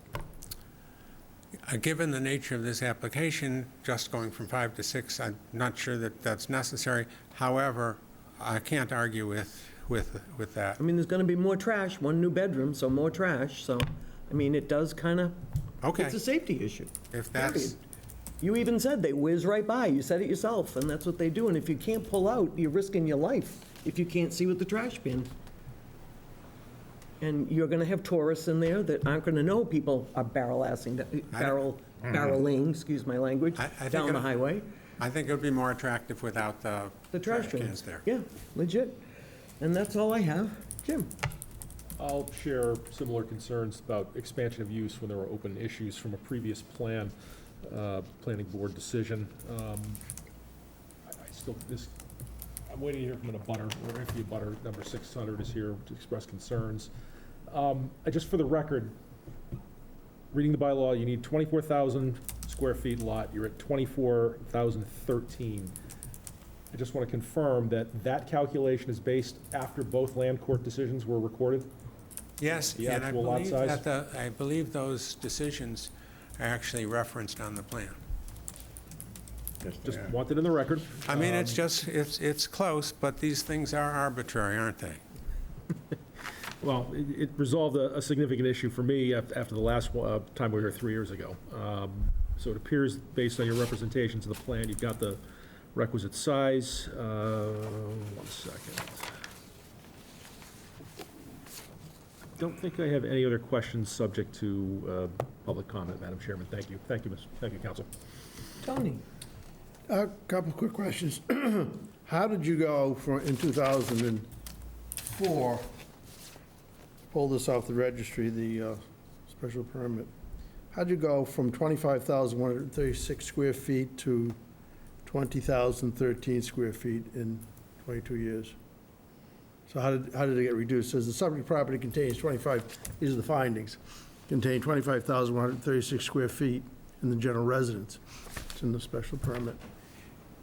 So how did you go from there And to there? today, its measures to be 24,013. All I'm asking is how did you go from 25,136 square feet to 20,000? As you know, Mr. Petrucci, I didn't do the surveying. I also didn't do the land court cases. Maybe it But shrunk with all that water. but we now have land court decisions that specifically reference plans and establish by copies of the plans attached to the recorded decisions and the decisions issued by the court that say what it is. I think And I don't it's a I valid can't question. argue I with think it's a that. valid question to ask because here we are concerned you're barely making it by 13 square feet. And I don't, do we have a certified plot plan? Yes, we do. So, I mean, you, let's put it this way, bed and breakfasts are, you know, part of the fabric and character of this community, and I think it's important to maintain them. Having additional income is a good thing to help support that going forward. I understand the concerns that you have with regard to the flooding. Flooding can be resolved. It hasn't been resolved in 2004, must have been the same flooding at that point in time. But you're asking this board to completely look past 240-14.3D, 10, A, B, and C, which requires, well, I don't have to read all of it. It requires a lot more than what's there, including putting a berm there, a 3-to-1 berm, a 1-to-3 berm. No, 3-to-1. Yes. Which is a difficult thing to do in that space. And I have reviewed the landscape requirements which you're referring to. And I think under the circumstances, it's impossible for us to meet those, given the nature of this use, which is a use that's very similar to residential use. I point out that in a general residence district, 3 dwelling units, which could have 3 bedrooms each, is a use allowed by right in that district. Of course, one of the units has to be affordable, but a triplex is allowed by right. But this isn't the case here. I just want to bring this up for the board to consider. So all I'm doing is that it is a requirement. The planning board's brought it up. You're going to have to face it there. But you do have the requisite by 13 square feet size to do this. Has anybody been complaining about, maybe we'll hear somebody tonight, has anyone complained about not having the landscaping there? Have you received any complaints? I think the answer is yes from the abutter who's here. Although I shouldn't speak for him, maybe he'll say otherwise. And the planning board is concerned about it, and it's an issue that we're discussing with the town planner. And again, based on conversations with him, we will be going back to them to resolve this. My hope is, based on the plan that you've seen now, if there are other suggestions. Let me just ask this question, because I don't want to take up too much time. What I don't see here is I see the problem, what I do see is the problem you presented. What I don't see, I see that we have a landscape company that said, well, it floods, so trees die. What I don't see on this plan is how you can resolve it. And you Resolve which, the flooding or the landscaping? Well, you can do both. But the landscaping, I see nothing. I see one catch basin, which won't take care of all of that water, and I'm not an engineer. I don't see anybody trying to resolve this problem. Well, as I mentioned earlier, Jeanette spent $85,000 in 2009 trying to improve the drainage on the site, and she refinanced the property in order to do that.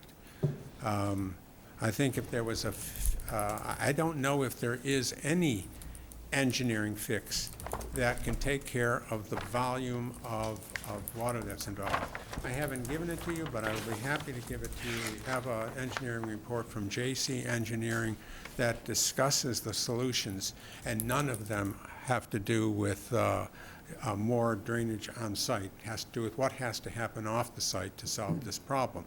I don't see easy solutions, and even if the private property owners were to change the circumstances, or if the problem is somewhat ameliorated over time by landscaping growing mature and so on, most of the water, I suspect, is coming off of the state highway.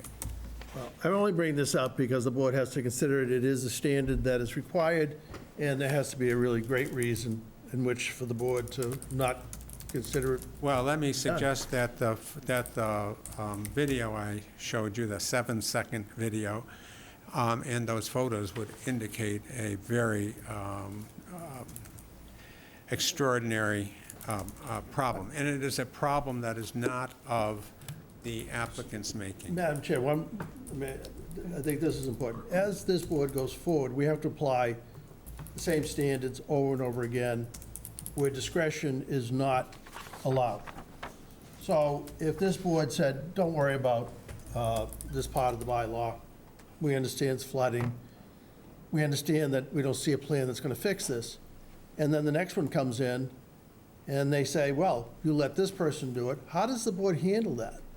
I think, and I've thought the same thing for decades, that the boards like yourself are trusted and obligated to use your proper discretion in situations like this. And if there is the same situation in the future, if somebody can show you that water is coming off a state highway to the extent that it's affecting this property, then yeah, go ahead and do it again. But you have the discretion to say yes, and you have the discretion to say no. And I think you should exercise that discretion. I think this, I'm sorry, Madam Chair, I think there's discretion when there's opaqueness to a bylaw, and I'm not an attorney, so forgive me, but I'm not an attorney. But when there's an opaqueness to a bylaw, you have to use discretion. But when the bylaw is specific, what discretion do we have? Look, first of all, I want this for the findings, that's why I'm asking it. Okay, I think you can consider the type of use, and that is that the use in this case is similar to residential uses where there would be no such requirement. I also think it's an extraordinary situation, and I also think that in many cases, although I would think less cases for this board, and particularly with your concerns that you've raised about compliance with the performance standards. I think that to make the requirements that would be to meet those exact standards in this case are simply unreasonable. Now, I think that the fact that there's a 6-foot fence makes a big difference, and we're trying to, do plantings that are going to create a buffer. Now, one further thought. It's not where I want this to go, because I think this is an extraordinary situation where you can and ought to say fine. And that is, one could apply for a variance from a provision in the bylaw, a variance of that particular landscaping requirement. And as you know, a variance can be granted based on shape, topography, or soil conditions of the property. You'll never find a case which is more based on where the hardship to the property owner is due to topography than this. So I think that's a possible answer, but it's expense, work. I don't know if the board would be comfortable allowing us now to amend the application to include a variance request. But, your concern should be doing what's right. And I know that's what it is, but this is a case where I think we've demonstrated an extraordinary situation. Thank you. Anybody else have any further questions up here before we go to the public? Anybody from the public want to comment?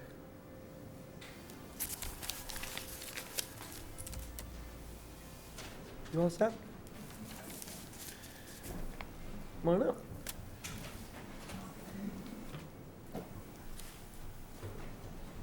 Landscape architect in the house.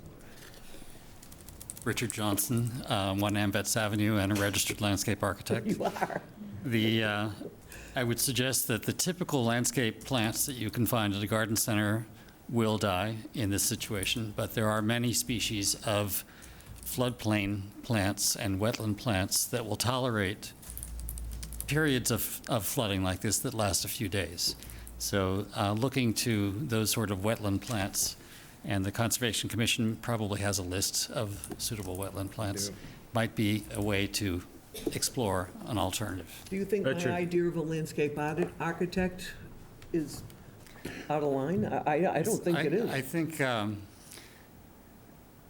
perhaps a wetland biologist as opposed to a landscape architect, because landscape architects may be more in the forsythia range than in the summer sweet clethra swamp azalea range. So Because you should see what's there now. It's So, Madam Chairman, Go ahead.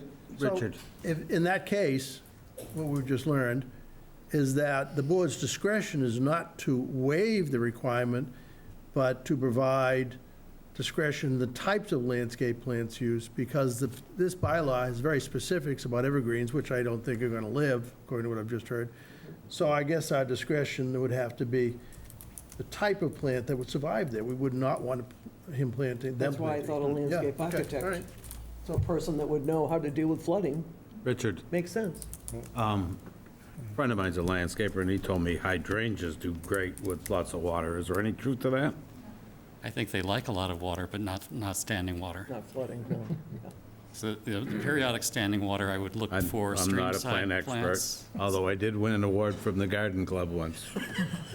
Stream-side plants, wetland plants, floodplain plants are the group of plants that I think Yeah. you should look to as a possible solution in this. And some of those are trees like sweet gum. Has its own issues, I wouldn't recommend that, but there are wetland plants that might Because serve the purpose. we have a non-compliance issue here, and there are plants that are out there that would allow them to be in compliance. I think the non-compliance is with the planning board as opposed Yeah, to the the planning ZBA. board, but- yeah, so I mean, the planning board. So they might want to have approval of the plant list, as Yeah. opposed to you folks having approval of the plant list. Thank you. Let me just throw out, because it hasn't been said earlier, that one of the problems with the water that's going down onto the site is that it's got a lot of salt in it, and I think that's been an issue too. But maybe there are salt-tolerant plants as well. But we can take this up with the planning board. We have put a bunch of trees and a lot of plants in that area, and we're hoping that what's been done is satisfactory. Thank you. Public, still? Anybody else from the public? Come on up.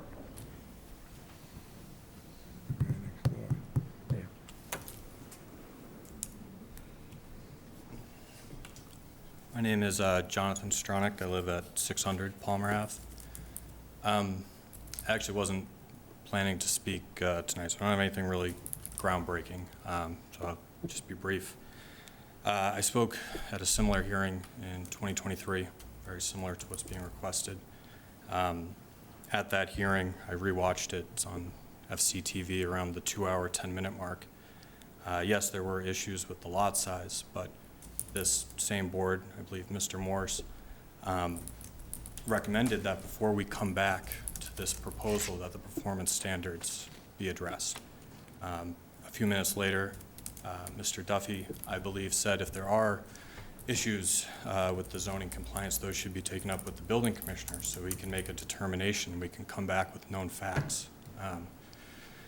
So in 2023, also 3 years ago, there's a notice of violation that there's not compliance with the landscaping plan and the corrective action of 38 or 39, I'm not sure, Leland cypress trees be planted.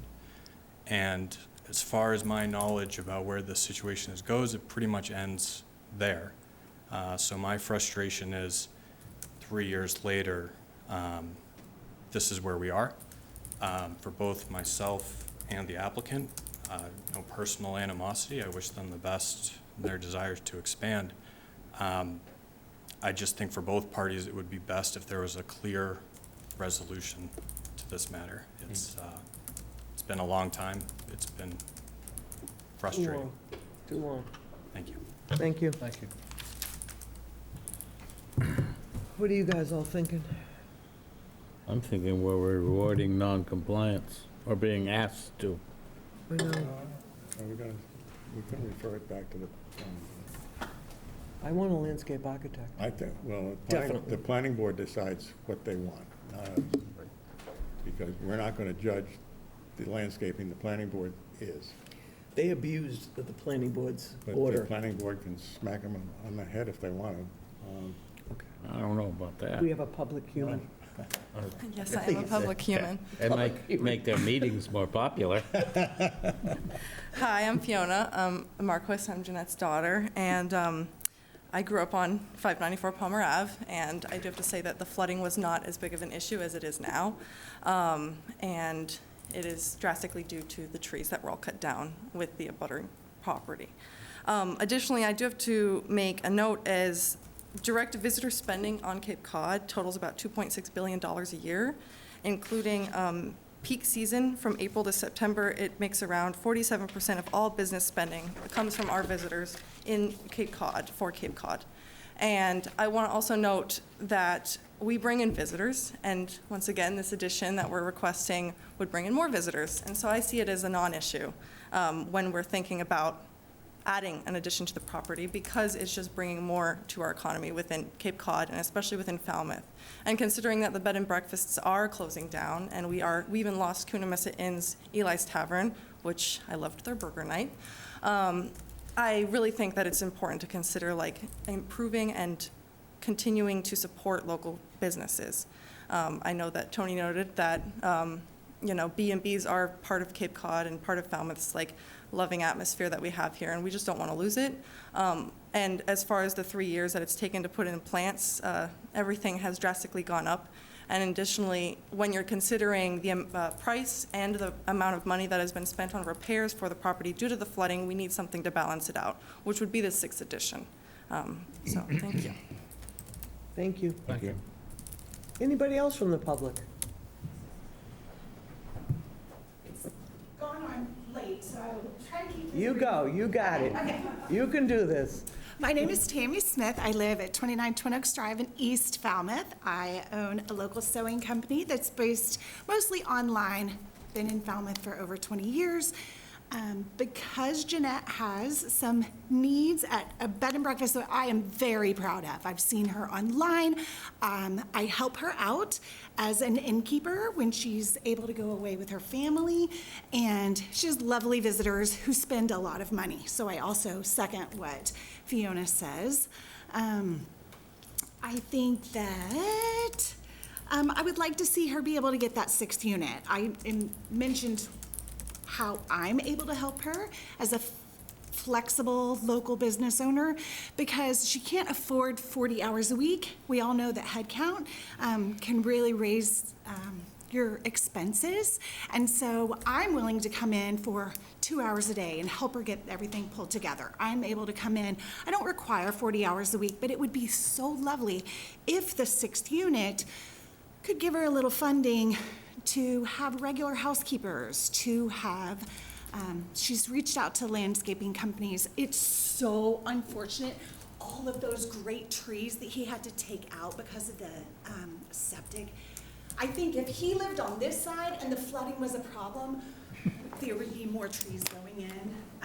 It's very unfortunate, but if it's the size of her property that was keeping her from the 6th unit.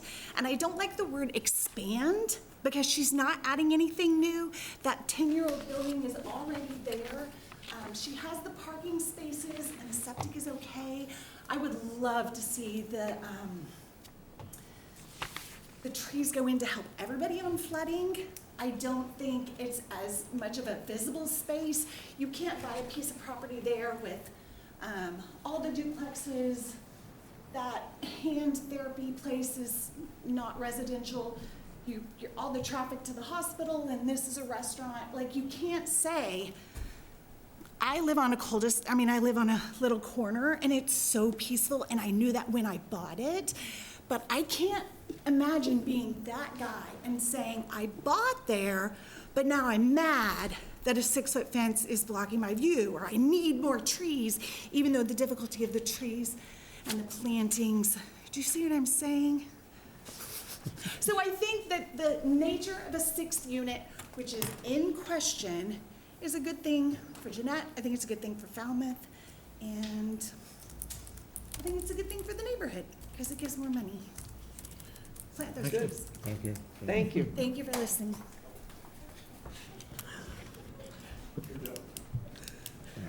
Anybody else from the public?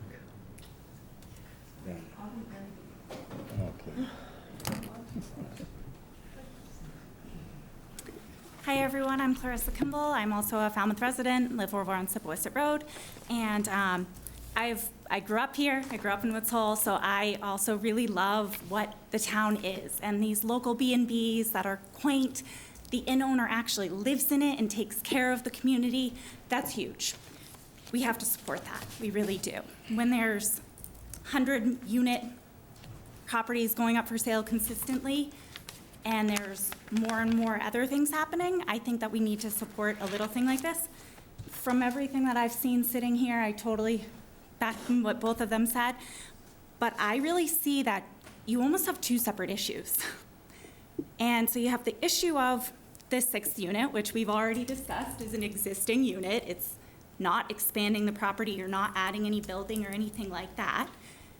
And then you have the flooding / trees / wetlands issue. And I completely agree. I personally live on a marsh, and I have done a ton of planting on my own property that has taken. So you mentioned it, there are plants that you can plant. Yes, you may have to order them offline, but I'm totally with, like, why do we want to spend thousands of dollars on evergreens that are gonna die next week? That's silly for everyone involved. I also can't help but wonder, if there were trees, I think this is the best photo, because the flooding wasn't as bad, and there was blockage to this unit when that person bought that house. So when they chose to buy, there were trees blocking the parking lot on their property, as we already discussed. The septic system that had to go in removed all of those trees. So I can't help but wonder why they aren't being requested from the other side of it to put more trees back in. Just another thought. Thank you.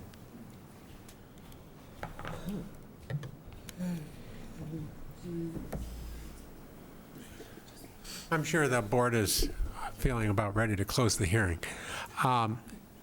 My concern is that, of course, we want to end up with a favorable decision that gets us a sixth unit while recognizing the obligations that we deal with the planning board and get that resolved. I think it would be possible to issue a decision that includes a condition about that, perhaps a review by the board in 6 months or a year to be sure. I mean, we want to resolve this a whole lot sooner. But my concern is that it's June. And if we can work things out with the planning board, we'd really like to capture the summer season with the sixth unit. It would really be important economically. We can't do that if we don't get an approval from the Board of Appeals. And hope that the Board of Appeals will let the planning board resolve this, and we'll work with the planning board, the town planner, who, as I said, I've already had discussions with him, multiple, and with the understanding we would get this resolved after the ZBA. Thank you. Thank you. Thank you. Thanks. All right, so what do you guys want to do? Motion to close hearing.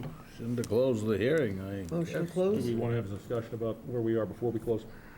I think we I probably think should. it'd be a yeah. good idea. I really want the trees to grow, but you were insisting we have no jurisdiction and we have to blow it off to the planning board, correct? Let me just read the planning board referral. This landscaping requirement is an open item for the planning board, and the property owner will need to revisit this with the board following the zoning board of appeals process. That said, having input from the zoning board of appeals as it relates to the planting types, location, and height would be helpful. Okay. Now, the planning board issued a site plan review back in 2004, I guess it was, and there has been an open item, it's not complete, 'Cause they it's have to never go been back. done. Never been done. The planning board, in my view, is the board that has expertise in landscaping and tree types and Along with and all of this other stuff. We do not, or at least speaking for myself, I do not. And I don't know that this board as a board does either. But I think if we have a condition specifically saying that the special permit, if we were to grant it for the sixth bed, is conditioned upon them getting a satisfactory completion and sign off by the planning board on that site plan review, then I think we've done our job. I think we need to take it one step further and should be getting compliance Right, with Already site plan. definitely, because they did Compliance. not, that's where I have a hard time. I'm not a fan of awarding non-compliance. Right. And that's, I feel it could happen again like that. That's Well, what they've worries met me. every condition. If in fact the planning board has the jurisdiction over the landscaping, for this board, they meet the criteria for the sixth unit, Yeah. and why would we want to I make it just too wanted to know how to condition it to make sure the planning board has teeth. Yes, no, that's the way appropriate. I That's put it. appropriate. Right. Right. That's, because I don't want to see it happen again, that's all. It shouldn't so happen. with that said, a motion to close is proper now? Everybody's all set? Second. It's proper. You all set? Proper. We're all about proper here. So we have a motion to close, we have a second? Frank, second? All those in favor? Aye. Opposed, none? All right, Motion to approve with conditions? okay, I'll second. Okay, so we have property in the general residence district, and I previously read the facts from the sheet that I have here about the particular property, but there's a couple of other additional facts that I want to put into the record as a result of the public hearing. It's been determined that this property, 594 Palmer Avenue, is located in a primarily commercial neighborhood. There are some residentials, but a lot of commercial property. It was represented by Attorney Ahmed that they would like to use an extra bedroom or create a room in the basement as an extra bedroom for staff It is not to be a commercial accommodation. It will not be rented to guests. This is for our information only, and it is subject to the approval of the Board of Health with respect to the adequacy of the septic system and to the building commissioner with respect to access and egress. And parking. And parking, fine. Now, I read the referral from the planning board. I'll just read it again for the record, that this landscaping requirement, he's referring now to the site plan review in 2004. This landscaping requirement is still an open item with the planning board, and the property owner will need to revisit this with the board following the zoning board of appeals process. And it was represented to the board by Mr. Ament that they are willing to have a condition on the special permit if it's granted that requires them to return to the planning board to address this issue and seek compliance with the site plan review. Sounds good.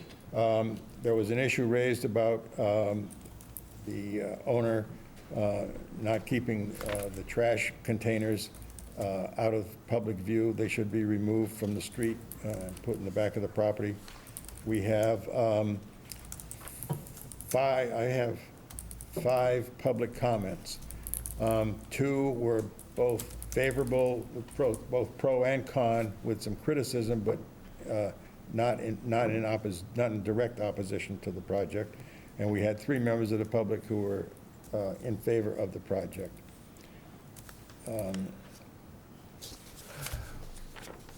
Now, under section 246.6B of the Falmouth zoning bylaw, we are allowed to approve commercial accommodations in a general residence district by special permit, which they already have. We're just amending the permit issued in 2004.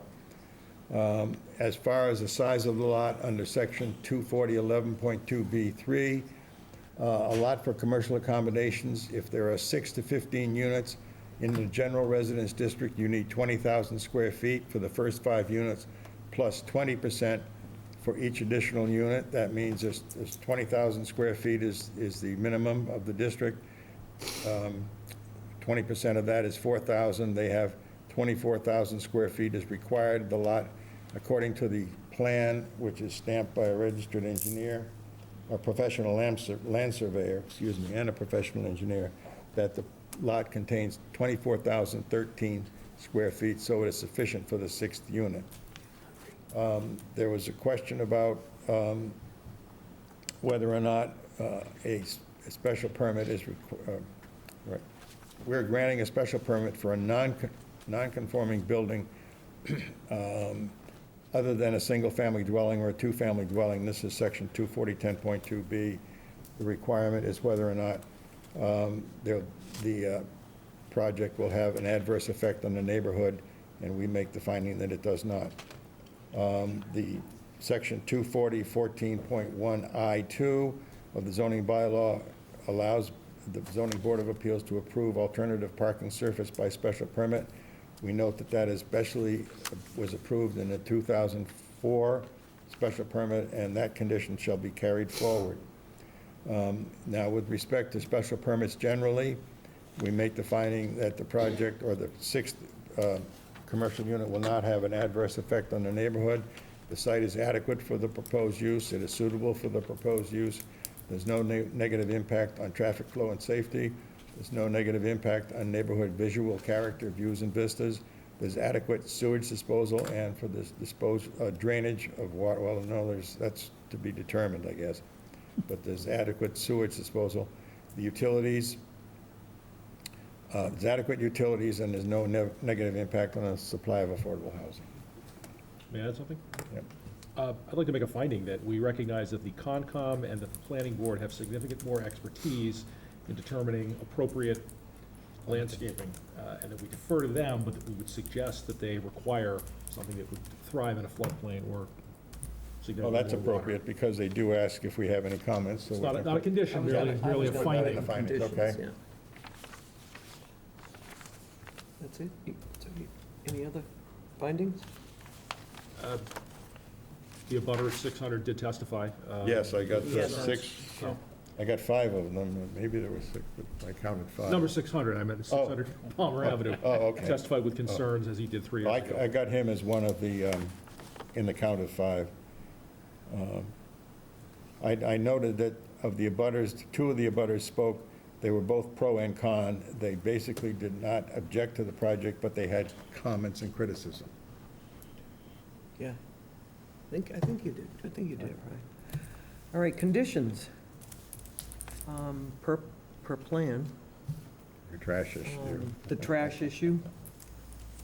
The sign for the parking spot, like the other signs were up there, so that number 8 won't go into number 7 spot and snag it.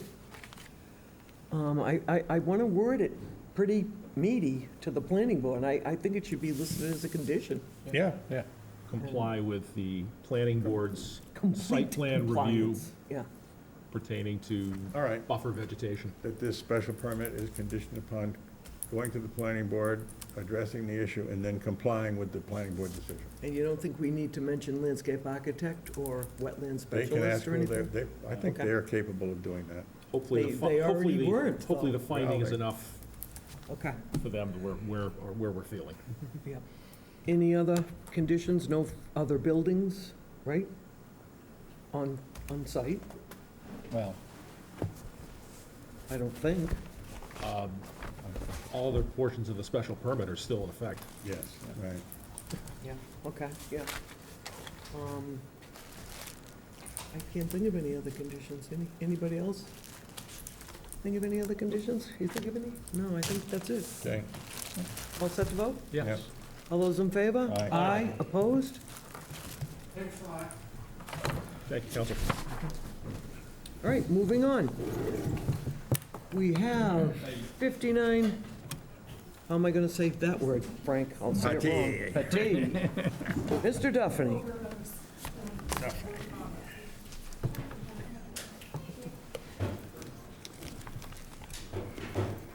Hopefully be quick.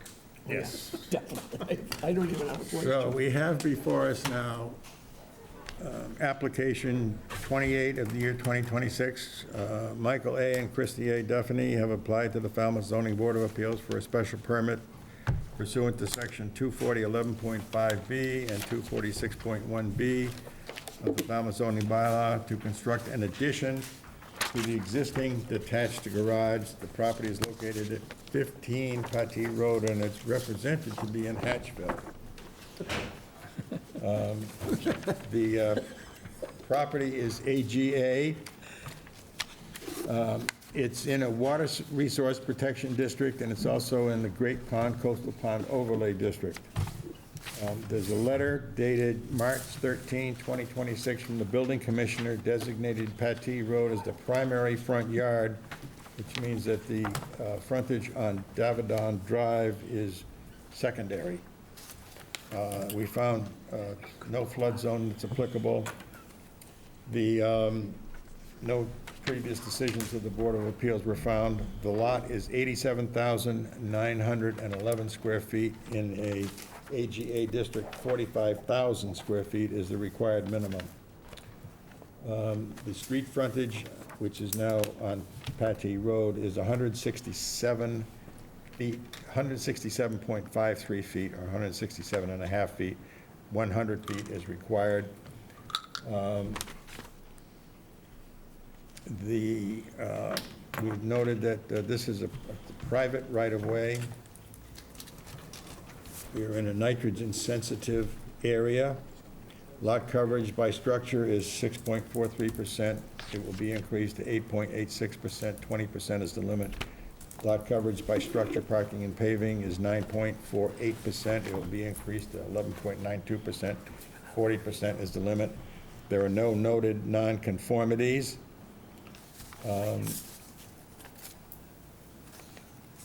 And the proposed height of the structure is 21 feet 7 3/16 of an inch.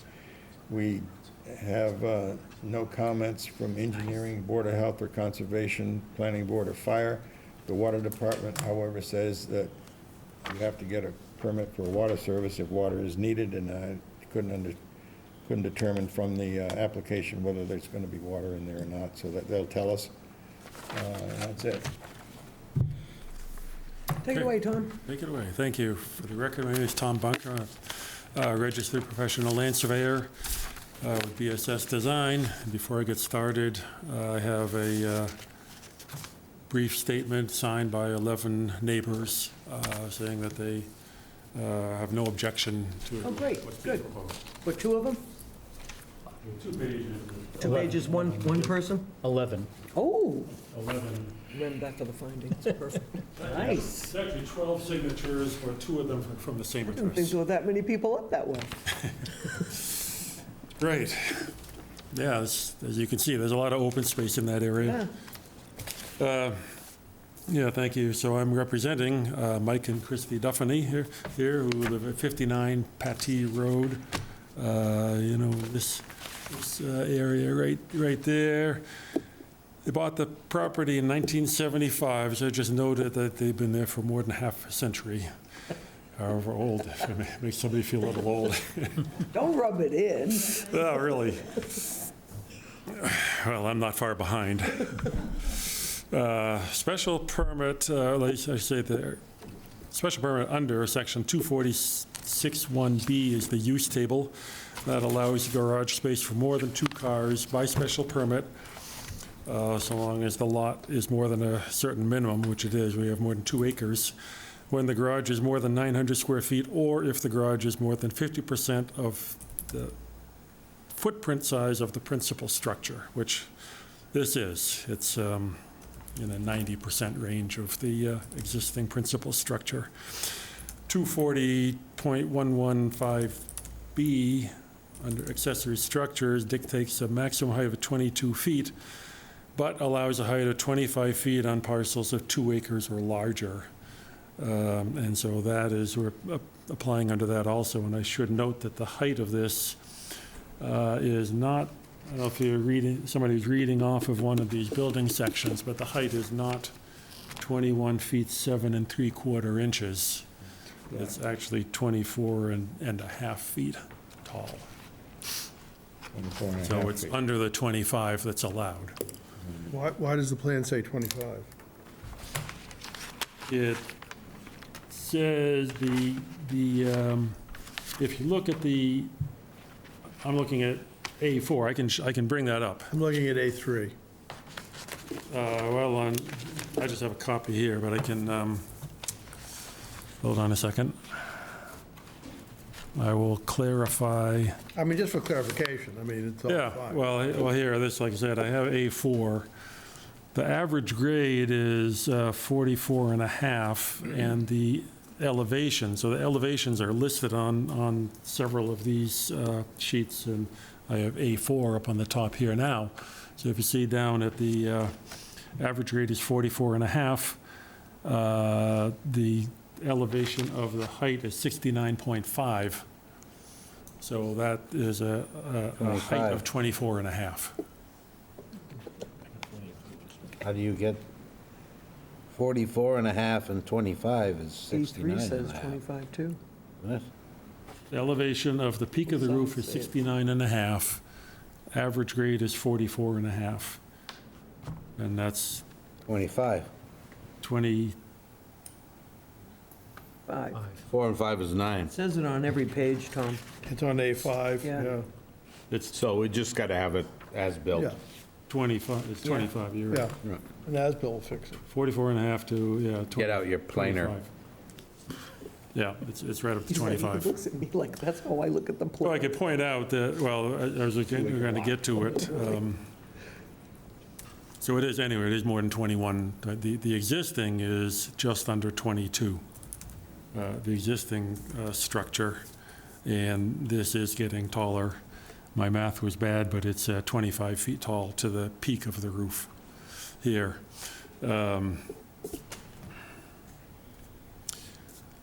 So, but we're on more than 2 acres. Let me just. So I have the site plan here. It's 2.018 acres. Here, the garage, the existing garage is right here, and the proposed addition is here. So it's on the Dave Don Drive side. We have a front yard, designation of front yard on Pattee Road. And the house is 60-some feet back from Patty Road. The garage is 100. I should have to enlarge this some to read it myself. 109 feet back from Patty Road. It's 19.8 feet from Dave Don Drive, but as being a secondary yard, it only needs to be 10 feet from the street line, and so this is further from the required distance from the street line. On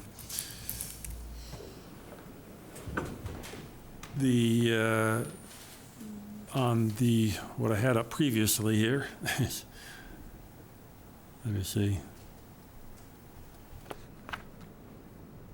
What I was going to get at here is this elevation. So reading from this elevation here, it's 21 feet 7 inches above the ground on David Don Drive, and that is 19.8 feet, but at that closest point of the addition to David Don Drive, it's only 8 feet tall. If you see the slope of the roof here. So right there, the closest point there, 19, almost 20 feet back from the street line, is only 8 feet tall. Then it slopes up. It's a total of, it's another 27 feet back, so it's 46 and a half feet back here from the street line. And if you were to measure from the edge of pavement, it's about another 12 feet back. So it's 58 feet back from the edge of pavement to the high point of the building, which is here. So, and as you can see from this section, the reason it says it's 21 feet from this elevation is because the existing garage is down here at a lower level, at more of the house level. And that level grade here is 6 feet lower than up at the street. So this whole structure is basically built into the hill. So from Dave Don Drive, from the backside, if you would, and because of this long slope of the roof going up, it will not appear to be, it will not even appear to be 22 feet tall from that direction. Looking at it from the Duffy's house, then yes, it will appear taller than that. So that and there is a special permit for home occupation on this property, which will allow one unrelated person to work in the existing garage here, which Mike says once in a while there's a person goes in and does some cutting, but not often. And have the front yard letter, and the purpose of this is for storage of some vehicles. They have an RV, which they drive around, and the vehicle, the truck that tows the RV is in here, and then also a smaller antique pickup truck going in this. So there's no home occupation or any type of professional occupation going in this. And this would get to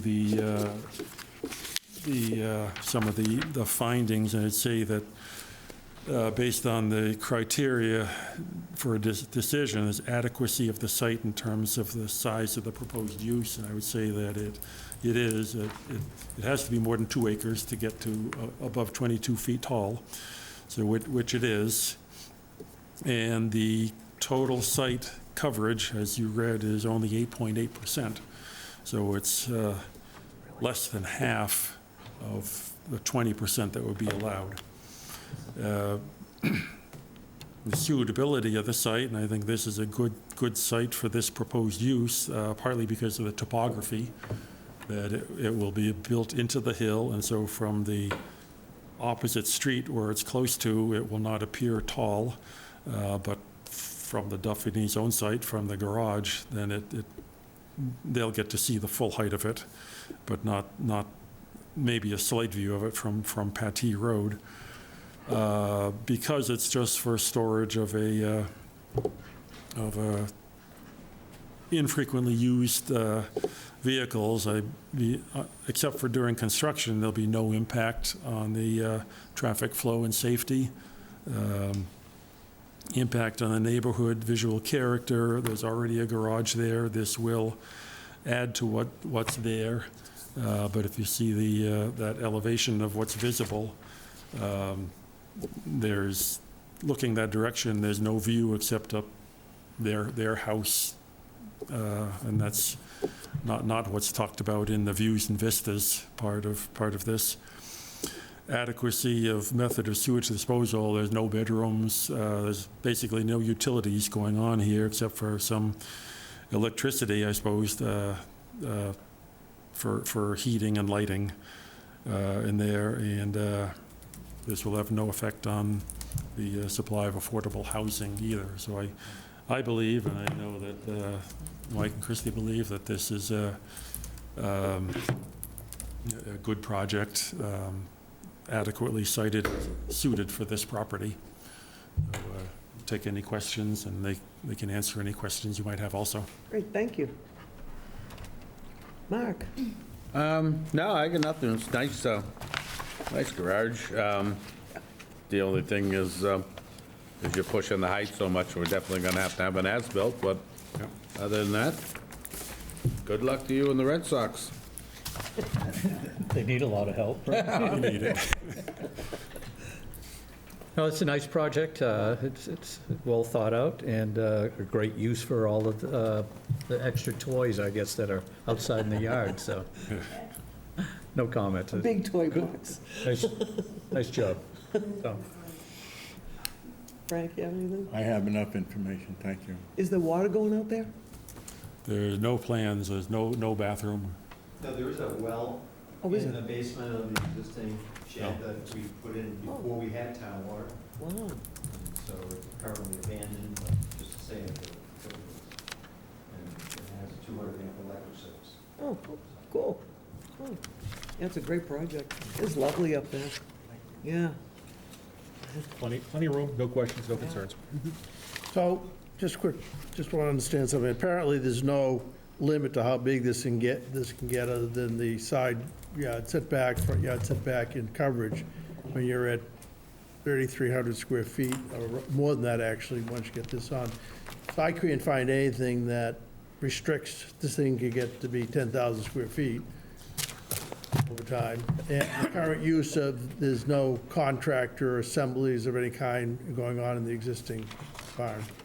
No, Mr. Duffy, Mike can speak to that, but there's nothing proposed for in there. Nothing that can be considered a contractor's yard, which would be prohibited. Yes, thank you. It's I think you need 5 acres to have a contractor's yard. I do have, on purpose, we did get permission to have one unrelated person be able to work in the shop that I have there now to assemble, rip some 2x, it gets used on occasion, it does, but within the limit of the permit. So so you got a permit for a home occupation, but you're doing it as a contractor? No. No, okay. No, the idea of the home occupation is as a contractor, I fall under the home occupation bylaw. I just wanted it on the record. Absolutely. But have no intention of utilizing any of this space for our business. This is our personal This is your toy box. I think it's a wonderful design, wonderful design. Richard, do you have anything? Anyone else? Does the bride want to speak? Okay. May I, one thing? Yeah, go ahead. Thank you for the letter getting with the abutters and neighbors. That always makes our job much easier. Yeah. Well, thank you for hearing this. I just think it's worthy of note that when we bought our original lot, which is a half-acre lot, that this building is on in its entirety. Oh, and then we wow. bought a lot, Rest of the it, next lot, okay, which the house is on the next half-acre lot. But just to say it, that was one of my frustrations, is that if we hadn't added them, I'm not saying I would build a house, but I just wanted you to know that this is on the original lot. So, Oh, it's so cool, there's 2 driveways, too. All right. Motion to close, Madam Chair. Are you all set? You guys are all set? Are we I close? believe we are. We have a motion and a second to close. All those in favor? Aye. Aye. Opposed, none. Motion to approve with conditions? We have Second. motion and a second. Okay, we have a couple of amendments to the findings, which I previously read. It's been reported and revealed that there is this outstanding special permit for a home occupation on the existing garage, but that the home occupation will not move into the new addition. The 87,911 square feet works out to be 2.018 acres, so they're over the 2-acre minimum required for the project.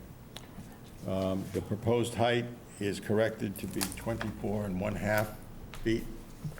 Okay. We also have a letter signed by 11 neighbors, all having no objection and in support of the project. Also, because of the height being 24.5 feet, the board will require an as-built be filed. Now, we have under section 240, 11.5B, accessory structures, the max height is 22 feet, but on lots of more than 2 acres, and we have 2.018 acres, so we're just over the 2 acres. The Board of Appeals has the authority to grant a special permit for a maximum height of up to 25 feet, with the provision that there be no accessory apartments and there be no adverse effect on the neighborhood, and we so make those findings. Under section 246.1B, the Zoning Board of Appeals is authorized to grant a special permit for garage space for more than 2 cars if the footprint of the structure is more than 900 square feet. It is, so a special permit is appropriate. The conditions for special permit are that the proposed project will not have an adverse effect on the neighborhood. The site is adequate for the proposed use. The site is suitable for the proposed use. There's no negative impact on traffic flow and safety. There's no negative impact on neighborhood visual characters, views or vistas. There's adequate sewage disposal and drainage. There's adequate utilities. And this project will not affect the supply of affordable housing in Falmouth. Conditions. Work hours For plans? per plans. The as-built. Yep. I think that's it, right? Yeah. I think that's it, yeah. Right? Yeah. Guys ready to vote? Yes. All right, all those in favor? Aye. Opposed, none. Great, enjoy. Have fun playing in the toy box. Thank you. They'll last a lot longer. There you go. All right, minutes, are we doing any of these, Ash? Negative? Negative. All right, let's do number 2.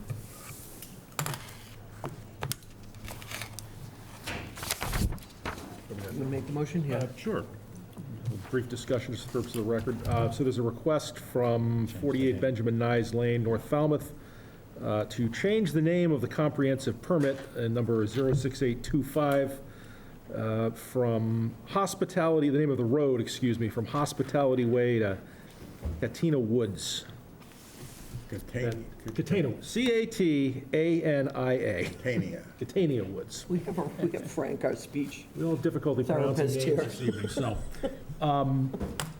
So I'll make a motion to give discussion that pursuant to 760 CMR 56.074D, that the board finds that this is an insubstantial change and that it should be approved regarding comprehensive permit 06825. And I'm happy to speak to my motion. Shall I second your motion? I'll second your motion. You don't, feel free. So as discussion, and for the purpose of anyone watching, the CMRs are very clear about what constitutes a substantial versus insubstantial change.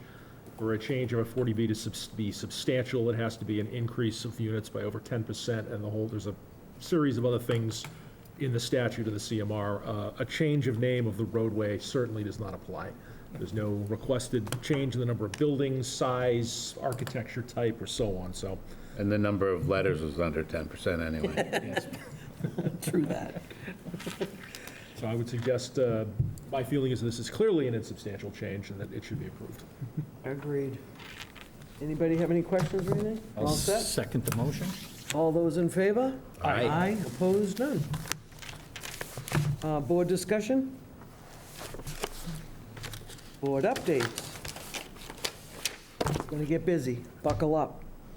Future agenda items, we have a meeting June 11th at 6 PM?